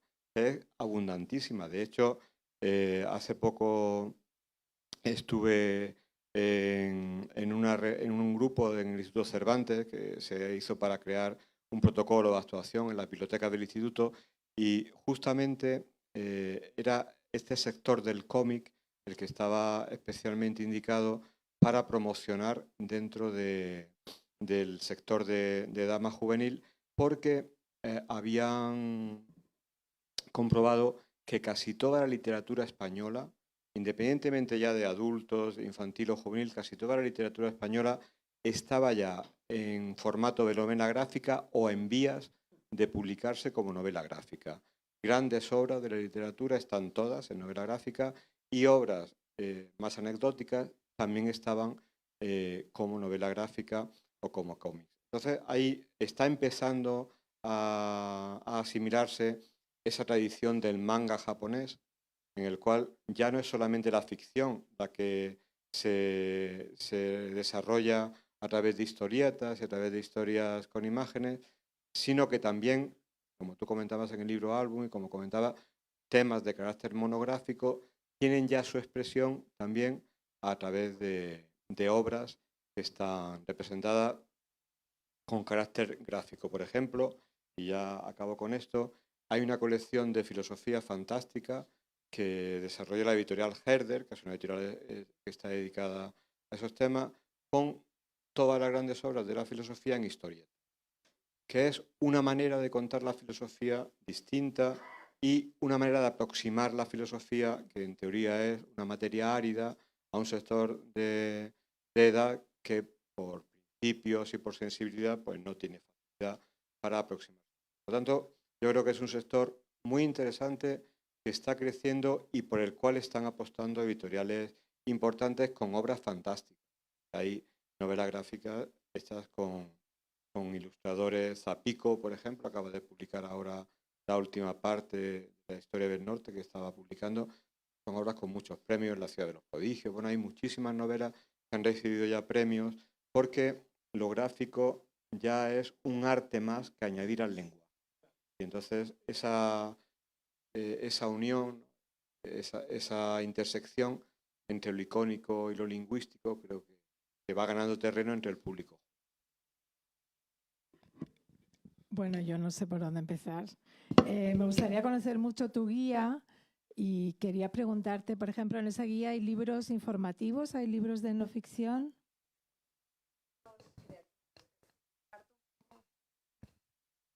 Parto un poco de esos temas y buscando libros que tengan vuelo poético y creativo. Por ejemplo, para la igualdad de género da la parte de Le Bambine, esta colección de los años 70 que ha reeditado Calandraca y que sigue siendo tan necesaria, ¿no? Porque creo que no son adoctrinantes, ¿no? Que tienen un componente más allá. Lo podríamos discutir. Son bastante de su época, de los 70, son muy claros en su mensaje. Yo personalmente tengo un problema cuando la sociología entra en la literatura. A mí Yo me también, interesa pero más... ahí no me parece que pase, fíjate. Sí, bueno, es muy obvio. Son muy estereotipados los personajes. Rosa Caramelo, todo, o sea... A mí pero lo que 40 años después se han reeditado, por algo será, porque sigue siendo necesario a lo mejor. Porque yo no creo que sea moda, sino el movimiento del libro de las niñas rebeldes, por ejemplo, que fue un fenómeno mundial italiano, y apoyado por movimientos feministas que dicen, bueno, necesitamos libros así, que es interesante porque ahí está Margaret Thatcher dentro del libro, que uno dice, bueno, a ver, esto de mujeres rebeldes, vamos a discutirlo un poco, ¿no? O sea, hay un movimiento también comercial muy grande de, en el feminismo, de personas pero como tú que hacen la guía porque están mirando esa parte en los yo no libros. miré la parte comercial para hacerla, te lo aseguro. Sino más bien hago estudios de género desde hace 25 años y me interesó ver la mirada infantil. Esos libros yo los tuve de niña, los de Rosa Caramelo, Arturo y Clementina, me parece que tienen un gran vuelo poético, realmente sí, es cierto que pueden parecer desde hoy limitados, ¿no? La niña que se sale del cerco, ¿no? La elefanta que se quita las ropas rosas, pero para una niña de 5 o 6 años creo que puede ser iluminador, ¿no? No lo sé. Podríamos discutir mucho. Lo que ilumina a los niños, porque no hay muchos estudios sobre qué pasa con los niños o las niñas cuando leen libros. Bueno, ahí por lo menos les queda claro que pueden ser aventureros como lo son varones. La cantante Patti Smith decía que su ídolo fue Tarzán y lo dice en sus memorias. Entonces no sabemos qué libros influyen, de qué manera leen estos mensajes. A mí personalmente lo que me interesa de un libro es el cómo está contado, no el qué cuenta. Las dos cosas, ¿no? Sí, no, son fundamentales. A mí me interesa fundamentales. el cómo está contado. O sea, me da igual si es un libro de un drama o es un libro de gran alegría. A mí me interesa el lenguaje. Me interesa una cosa que Orhan Pamuk, por ejemplo, dice mucho en un librito que tiene de ensayos. Él habla mucho del centro. Dice, el centro es algo que es un poco lo que nos ha contado Ricardo. Es una exploración interior que hace el escritor o la escritora buscando algo y espera que también los lectores lo busquen y lo encuentren. O sea, es algo que no está en la solapa, que no te dice, no, este libro es sobre tal. Y yo veo que en la literatura infantil hay mucha solapa explicándonos lo que hay. O sea, Pamuk dice, si el centro es muy evidente, ya no tiene gracia la lectura, porque es como que te están diciendo, no, este libro es sobre un niño como tú que le hacen bullying en el cole, ¿no? Y uno dice, bueno, eso es la literatura. O sea, cuando leemos literatura como adultos, vamos así o buscamos otras cosas. Eso mismo es lo que buscan los niños y las niñas. O sea, en los 70 se denostó el cuento de hadas porque el movimiento de Adela Turín también dijo, no, la madrastra, las brujas, todo mal, hay que desterrar estos cuentos. Y de repente son cuentos que tienen un centro que va más allá de una visión de cómo está representado un personaje u otro. Pero bueno, vamos a seguir hablando sí. para seguir ahí. A ver, Eloy. Eloy y luego Fernando. Hola, hola, muchas gracias. Fascinante la mesa. Llegué unos minutos tarde, una disculpa. A mí como escritor, y supongo que a todos nosotros como escritores, nos interesa por qué hay cada vez más lectores. Ya hablaste, José Antonio, de cifras concretas que no pueden engañar a nadie. Es lo que es y este es un fenómeno mundial, lo sabemos perfectamente. Entonces, la pregunta que yo llevo años haciéndome, ¿en qué momento este eslabón de la niñez, de la adolescencia, de la juventud, se rompió?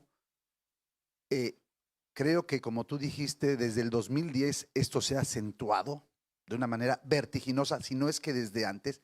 A veces yo me siento, y no sé si mis compañeros aquí también se sienten como de esa última generación que todavía leía muchísimo y creía, y sigo creyendo que el libro es no sé si el vehículo primordial del conocimiento. Sigo creyendo, soy antiguito, ¿verdad? De modé, pero donde eso ya no está pasando.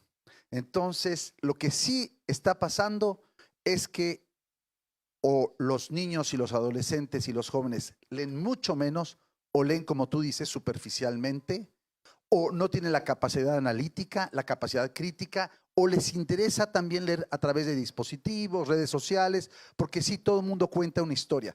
Y cuenta una historia, todo el mundo lee las historias de los demás, historias. No digo que no tengan el derecho de cada quien contar su historia, por supuesto, pero estamos hablando de otro tipo de lectura, creo yo, que es la que se encuentra en las redes. Es otra cosa. Es como decir que un libro de cocina es igual que otro libro simplemente porque los dos tienen formato papel. No, son dos productos diferentes, ¿verdad? Cada uno con su valor intrínseco. Pero entonces, mi pregunta es porque yo veo que el gran culpable aquí son las editoriales, y voy a explicarme por qué. No solamente por lo que tú dices, Ricardo, de que han venido obstruyendo a los autores, en primer lugar, censurando, cancelando, etcétera, y dirigiendo qué es lo que se puede, qué es lo que no se debe de leer, según yo no sé qué coordenadas que no entiendo, ¿verdad? Según quién sea el inquisidor o el censor del momento, para que los jóvenes lean y que, por supuesto, los datos son que no están leyendo. Y por otro lado, yo me pregunto, ¿qué joven de 15 años, de 14 años, de 16 años se quiere gastar 20, 25 euros en un fardo? Es que voy al tema del precio de los libros. Eso es que a mí, perdóname, me jode el precio de los libros, y ese es el emporio de las editoriales. ¿Qué niño, qué adolescente que tiene su domingo, decimos en México, su dinero semanal, ¿verdad? Se va a gastar 25 euros, 22 euros en un tabique, en un fardo, ¿verdad? Cuando lo tienen gratis allá afuera en el espacio cibernético, leyendo historias o narrativas o qué sé yo, qué mierda leen verdaderamente. Entonces, yo veo como uno de los culpables. No estoy diciendo que sea el único, ya me callo porque quiero escuchar sobre todo a todos, pero José Antonio. Veo que la mesa de la rabia de mañana se está preparando. Solo quiero añadir una cosa para que sirva para la respuesta. A lo mejor estamos sobrevalorando el libro. Yo tengo alumnos de primer año y un año decidí tomarles el primer día de clases un C1 de español. Suspendieron todos. El segundo año volví a hacerlo y solo aprobó un Erasmus, que venía de un país germánico. Luego me pidió mi departamento que no volviera a hacerlo. Pero entonces, una cosa es el libro y otra cosa es la competencia como lectores de los jóvenes. O sea, si le tomamos a unos chicos andaluces, en este caso, soy profesor en Sevilla, un C1 de español, donde tienen que leer un contrato de alquiler, por ejemplo, las pruebas son del Cervantes, y fue un horror, fue una devastación y un hecatombe. Sí. Bueno, has planteado muchísimos temas, todos muy interesantes, que nos llevaría muchísimo tiempo el poder contestarlos, pero bueno, voy a intentar sintetizar las cuestiones que has planteado y efectivamente hay un debilitamiento tremendo del libro como referente cultural. No solamente del libro de ficción, es decir, mi compañera de la universidad lo sabe. El libro académico también es una obra que cada vez tiene menos importancia, no solamente desde el punto de vista de la lectura, porque ningún alumno lee libros, sino desde el punto de vista de la escritura, porque a los profesores que antiguamente escribíamos libros, ahora nos valoran mucho más escribir artículos que escribir libros, con lo cual es una práctica que se está abandonando. Entonces, digamos que hay un movimiento en general hacia la priorización de aquellas obras que no son muy extensas. De hecho, hace poco leí un artículo muy interesante sobre la primacía de la brevedad en la ficción contemporánea y en la narrativa en general, en el sentido de que, y esto lo saben lo conocéis los escritores, que cada vez los libros que se publican son menos extensos. Antes existía el género de la nouvelle, ¿no?, para denominar las obras que tenían entre 100 y 120 páginas, y ahora son libros. Ya no existe ese género de la nouvelle como un segmento de las editoriales que querían captar un público menos intensivo en lectura. Es decir, que hay una tendencia general hacia la pérdida de importancia de este género en beneficio de otros géneros, simplemente porque hay una estrategia editorial de publicar más obras, con menos extensión, más rápidamente, dirigidas a una oferta que se tiene que renovar con una aceleración permanente, muchas veces para que ocupe un lugar en la librería, porque hay obras que se publican, parece que se publican solo para eso, ¿no?, para que ocupen el lugar de la editorial y la imagen de marca de la editorial tenga su espacio dentro de la librería, ¿no? Entonces, bueno, hay efectivamente una estrategia editorial que está detrás de todo esto. Pero hay también un problema que comentaba tu compañero de formas de leer. Es que las formas de leer, lo queramos o no, están cambiando. Y es que no leemos como leíamos antes. Hace poco leía yo un libro que se llama El último verano, que se acaba de publicar ahora en España, y el autor hablaba de las gigantomaquias de verano. Y él denominaba gigantomaquias de verano a los tochos inmensos que tenía preparados durante todo el año con la expectación de leerlos cuando tuviera tiempo de hacerlo. Porque para él el placer máximo de la lectura era enfrentarse a un Guerra y Paz todos los veranos, ¿no?, con más de 1000 páginas y con todo su tiempo ocupado. Y claro, eso ya no existe en la expectativa del lector. El lector ahora lee rápido, lee superficialmente, lee fragmentariamente, y luego hay un sector de dinosaurios que seguimos leyendo como se leía antiguamente, ¿no?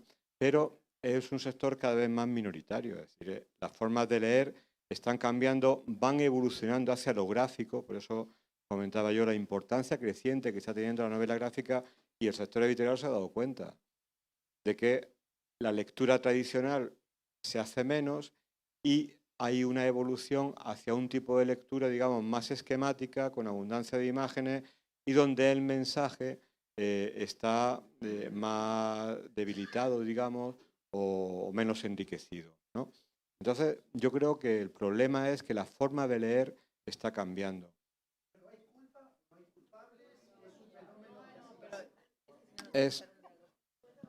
Sí, perdón, voy yo a inhibirme ya de la contestación y abro el marco. En lo que prendes el micrófono, yo les recomiendo, Eloy, que consulten este tipo de trabajos. Por ejemplo, en la UNAM hicimos esta encuesta de lectura que se llama Cuando leo, cuando escribo, y puedes consultar aquí qué leen los jóvenes. Es muy interesante ver, por ejemplo, que los que leen crítica cinematográfica se consideran no lectores, pero son absolutos lectores de crítica cinematográfica, muchísimos jóvenes. Ahora estamos preparando la segunda versión que también va a ser digital y descargable. Perdóname, Fernando. Sí, no, me parece increíble que esta mesa es en la primera en la que se plantea la dicotomía de el autor y el mercado, las dificultades lectoras y que además arrancaron diciendo que la literatura infantil, así catalogada, falsamente catalogada, ¿no? Que era la única que se esgrimía por orden etario, comparte las mismas dificultades que la literatura en general. Es decir, a mí me pasó en Italia hablando con una comisaria, que fue muy graciosa, comisaria de policía, que me dijo, ¿cómo hago para que mi hija lea? Porque no está leyendo. Y le digo, ¿y vos qué estás leyendo? No, es que yo no tengo tiempo. Entonces yo digo, le estamos pidiendo a las niñas y a los niños que hagan lo que no hacen los adultos. Hay una sobrepoblación de publicaciones, tanto para adultos como para menores. Libros, ¿no? Como que nadie llega a leer, no llegan a ser tocados, ¿cómo menos te van a tocar, ¿no? Me parecía también súper interesante esto que planteabas de que el libro llega o no, por más que esté mediado o no, y que no hay análisis de qué es lo que se busca, qué es lo que quieren leer, porque a nadie le importa, ¿no?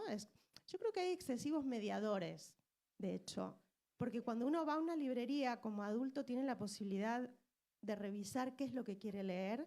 Hay crítica literaria en torno a lo que se está publicando, hay crítica académica, hay recomendaciones, hay boca a boca, y los niños no sé si son independientes o activos como para ir a elegir lo que quieren leer, sino que se les da, ¿no? Es casi como el menú escolar. No puedes elegir qué vas a comer, ni qué vas a leer, ni qué vas a pensar. Me parecía como interesante. La pregunta en realidad es cómo quebrar, ¿no? Este estado de cosas. Bueno, muy brevemente, sí, muy brevemente, hay además otra mediación que es la del marketing. O sea, hoy en el país venía esa noticia de baja el nivel lector y había otra noticia al lado que es Jerónimo Stilton cumple 20 años. Y yo digo, wow, o sea, una porquería de libros está puesta al lado de la comprensión lectora. ¿Qué ocurre? Que quien está haciendo esa mediación es el marketing. Y sí tengo algo en desacuerdo sobre que los pequeños no eligen. Sí eligen cuando van a las bibliotecas. Y ahí es un espacio de gran libertad. Siempre hay encuestas de los más leídos en la escuela y los más leídos en la biblioteca. Y hay unos saltos importantes, empezando porque les interesa mucho la no ficción, que es algo que no tienen en casa y muchas veces tampoco en la escuela. Me salté a Fernando, perdón. Fernando y luego Sandra. Sí. Gracias, Sandrín.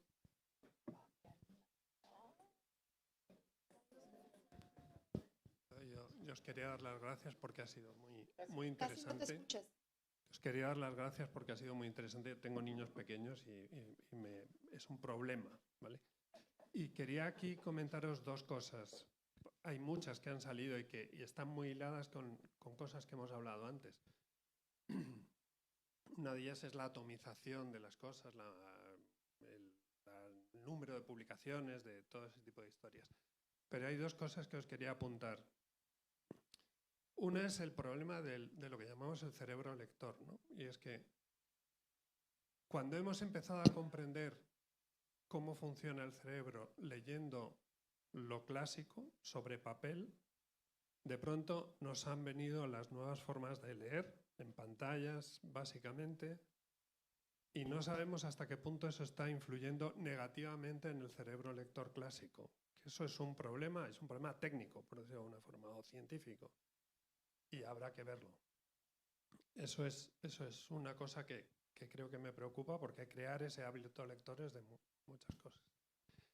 Y luego, la otra historia que quería lanzaros ahí, no quiero robar mucho tiempo, es, si os habéis dado cuenta, los escritores, los del mundo editorial, de la cultura, cómo se ha ido denigrando la lectura en otros medios constantemente. La imagen del cultureta, del niño aburrido que lee, de la niña repipi que lee. Eso no lo ha sufrido ni el cine, ni la televisión, ni el deporte, ni el nada. Incluso me acuerdo en una ocasión que hubo un anuncio demoledor con el arte moderno, que era un señor que tenía una cerveza dentro de una nevera y que llegaba un tío y cogía la cerveza y se la bebía porque pensaba que no era una obra de arte, sino una cerveza, ¿no? Porque no se le ocurría que un tío pusiera una cerveza dentro de una nevera y eso fuera una obra de arte. Y hubo un montón de artículos en prensa criticando eso, ¿no? Cómo se podía ofender así a un autor moderno con una imagen. Y es algo que viene desde siempre. La imagen del cultureta, que yo la tengo con mis estudiantes de doctorado, ¿no? Cuando les dices, no, es que hay tal libro, tal. Ah, eso es de culturetas, tal. Es algo que nos lo han ido colando, u os lo han ido colando, y digo nos lo han ido colando porque yo soy muy lector y me encanta leer, y es algo que es un problema. Sí, Sandra, si te parece, de una vez hacemos la pregunta y así juntamos, de una vez juntamos 2 o 3. Sí. Muchas gracias por la mesa y por el debate también. Fíjense, Anel, has de estar feliz porque por fin no solo hay una mesa de literatura infantil y juvenil, sino que provoca realmente una reflexión súper interesante. Primera cosa, digo 3, 4 cosas muy rápidamente y alguna pregunta por ahí.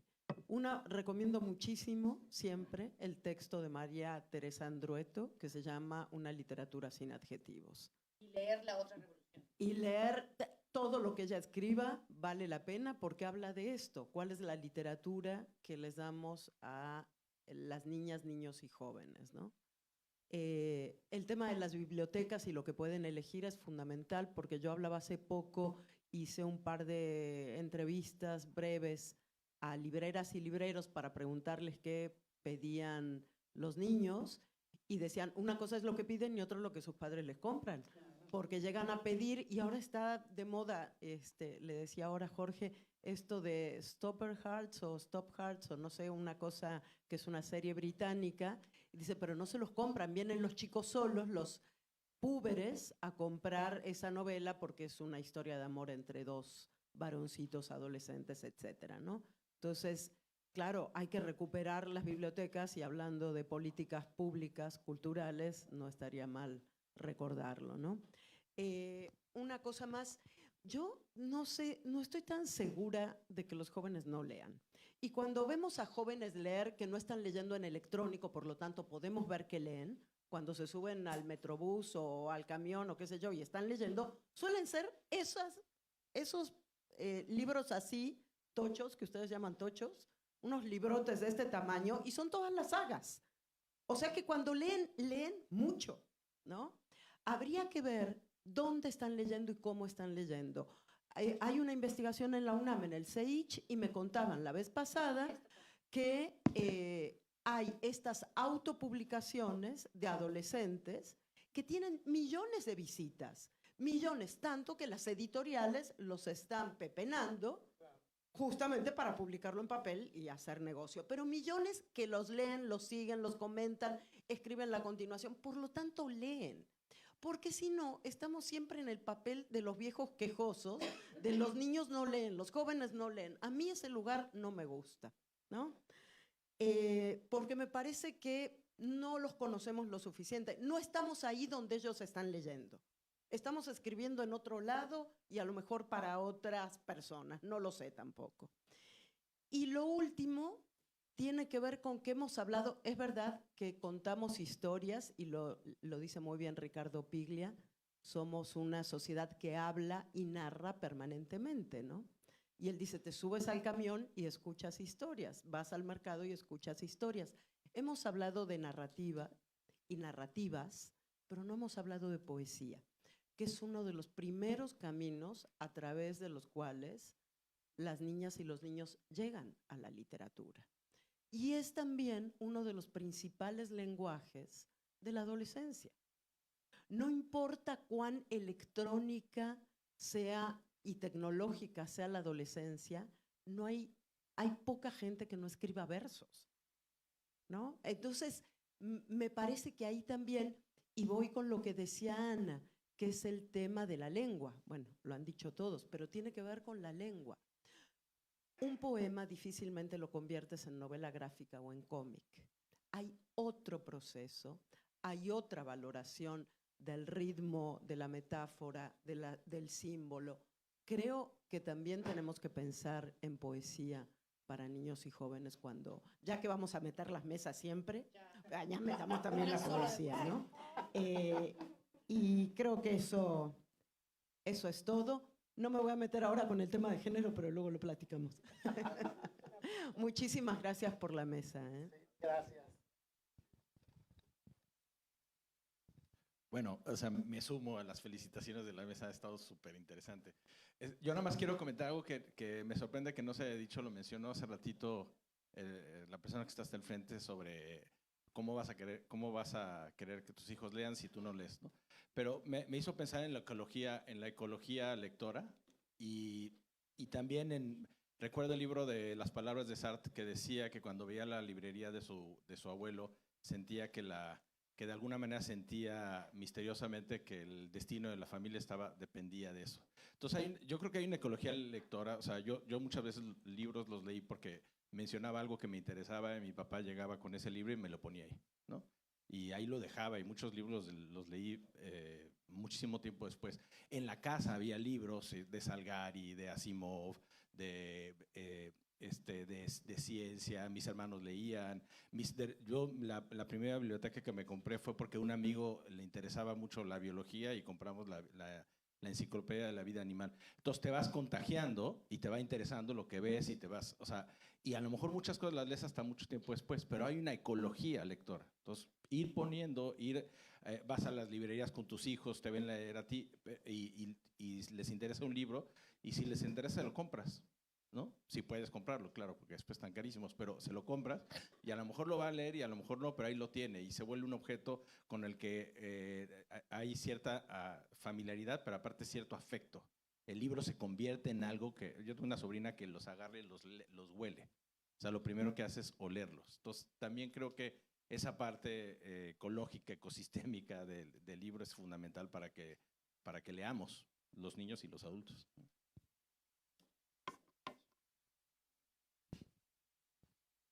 Sí. Bueno, voy a intentar contestar brevemente por orden.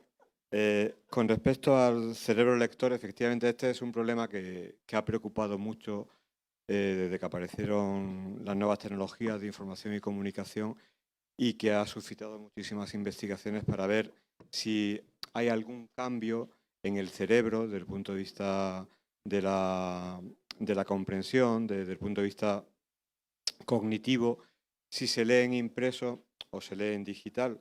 Y bueno, la primera cuestión es que, como pasa con todas las tecnologías, cuando aparecen, la primera forma de la edición digital o de la lectura digital ha sido siempre una imitación de lo impreso, con lo cual, cuando el lector cambia de un soporte a otro, en realidad lo que hace es utilizar un dispositivo intermediario para leer lo mismo que leía antes impreso, pero con la misma forma, porque al final es un PDF o es una representación muy similar a la que contemplaba anteriormente la que está leyendo en digital.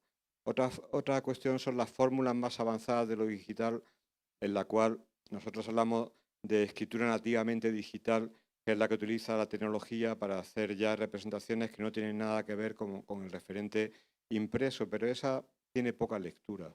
Es decir, la lectura digital que abunda es la lectura más imitativa que la lectura innovadora. E incluso en ese sentido sigue siendo necesario, lo hablábamos en otra Málaga, que haya una alfabetización digital también. Es decir, el nativo digital no existe y el uso del dispositivo, el uso de los programas para poder desarrollar esa lectura, el uso de los programas para interactuar con la lectura requieren de una formación, igual que hemos tenido una formación tradicional, hace falta también una formación digital. Y cuando se reciba formación digital, entonces es cuando podremos comparar si existen cambios o no existen cambios. Mientras tanto, estamos hablando de entornos muy distintos que todavía no son comparables desde un punto de vista objetivo. Es decir, sí desde un punto de vista subjetivo. Respecto a la no lectura, yo creo que me he expresado mal. Los jóvenes leen muchísimo y en la estadística son los que más leen. Es decir, el sector de edad entre los 14 y los 35 años es el lector que más lee, porque en ellos se incluye la población universitaria que por una cuestión puramente formativa y por contagio lee mucho. Lo que yo explicaba es que entre los que no leen, cada vez es más importante los que dicen que no leen no porque no tengan tiempo, sino porque no les interesa leer. Pero el lector joven lee mucho. Yo creo que no he sido suficientemente claro cuando he puesto este aspecto, pero el lector joven lee mucho de muy diferentes maneras, puesto en una lectura muy versátil, pero lee mucho. Y luego, con respecto a tu pregunta, y ya con esto acabo, yo creo que la lectura se transmite por contagio.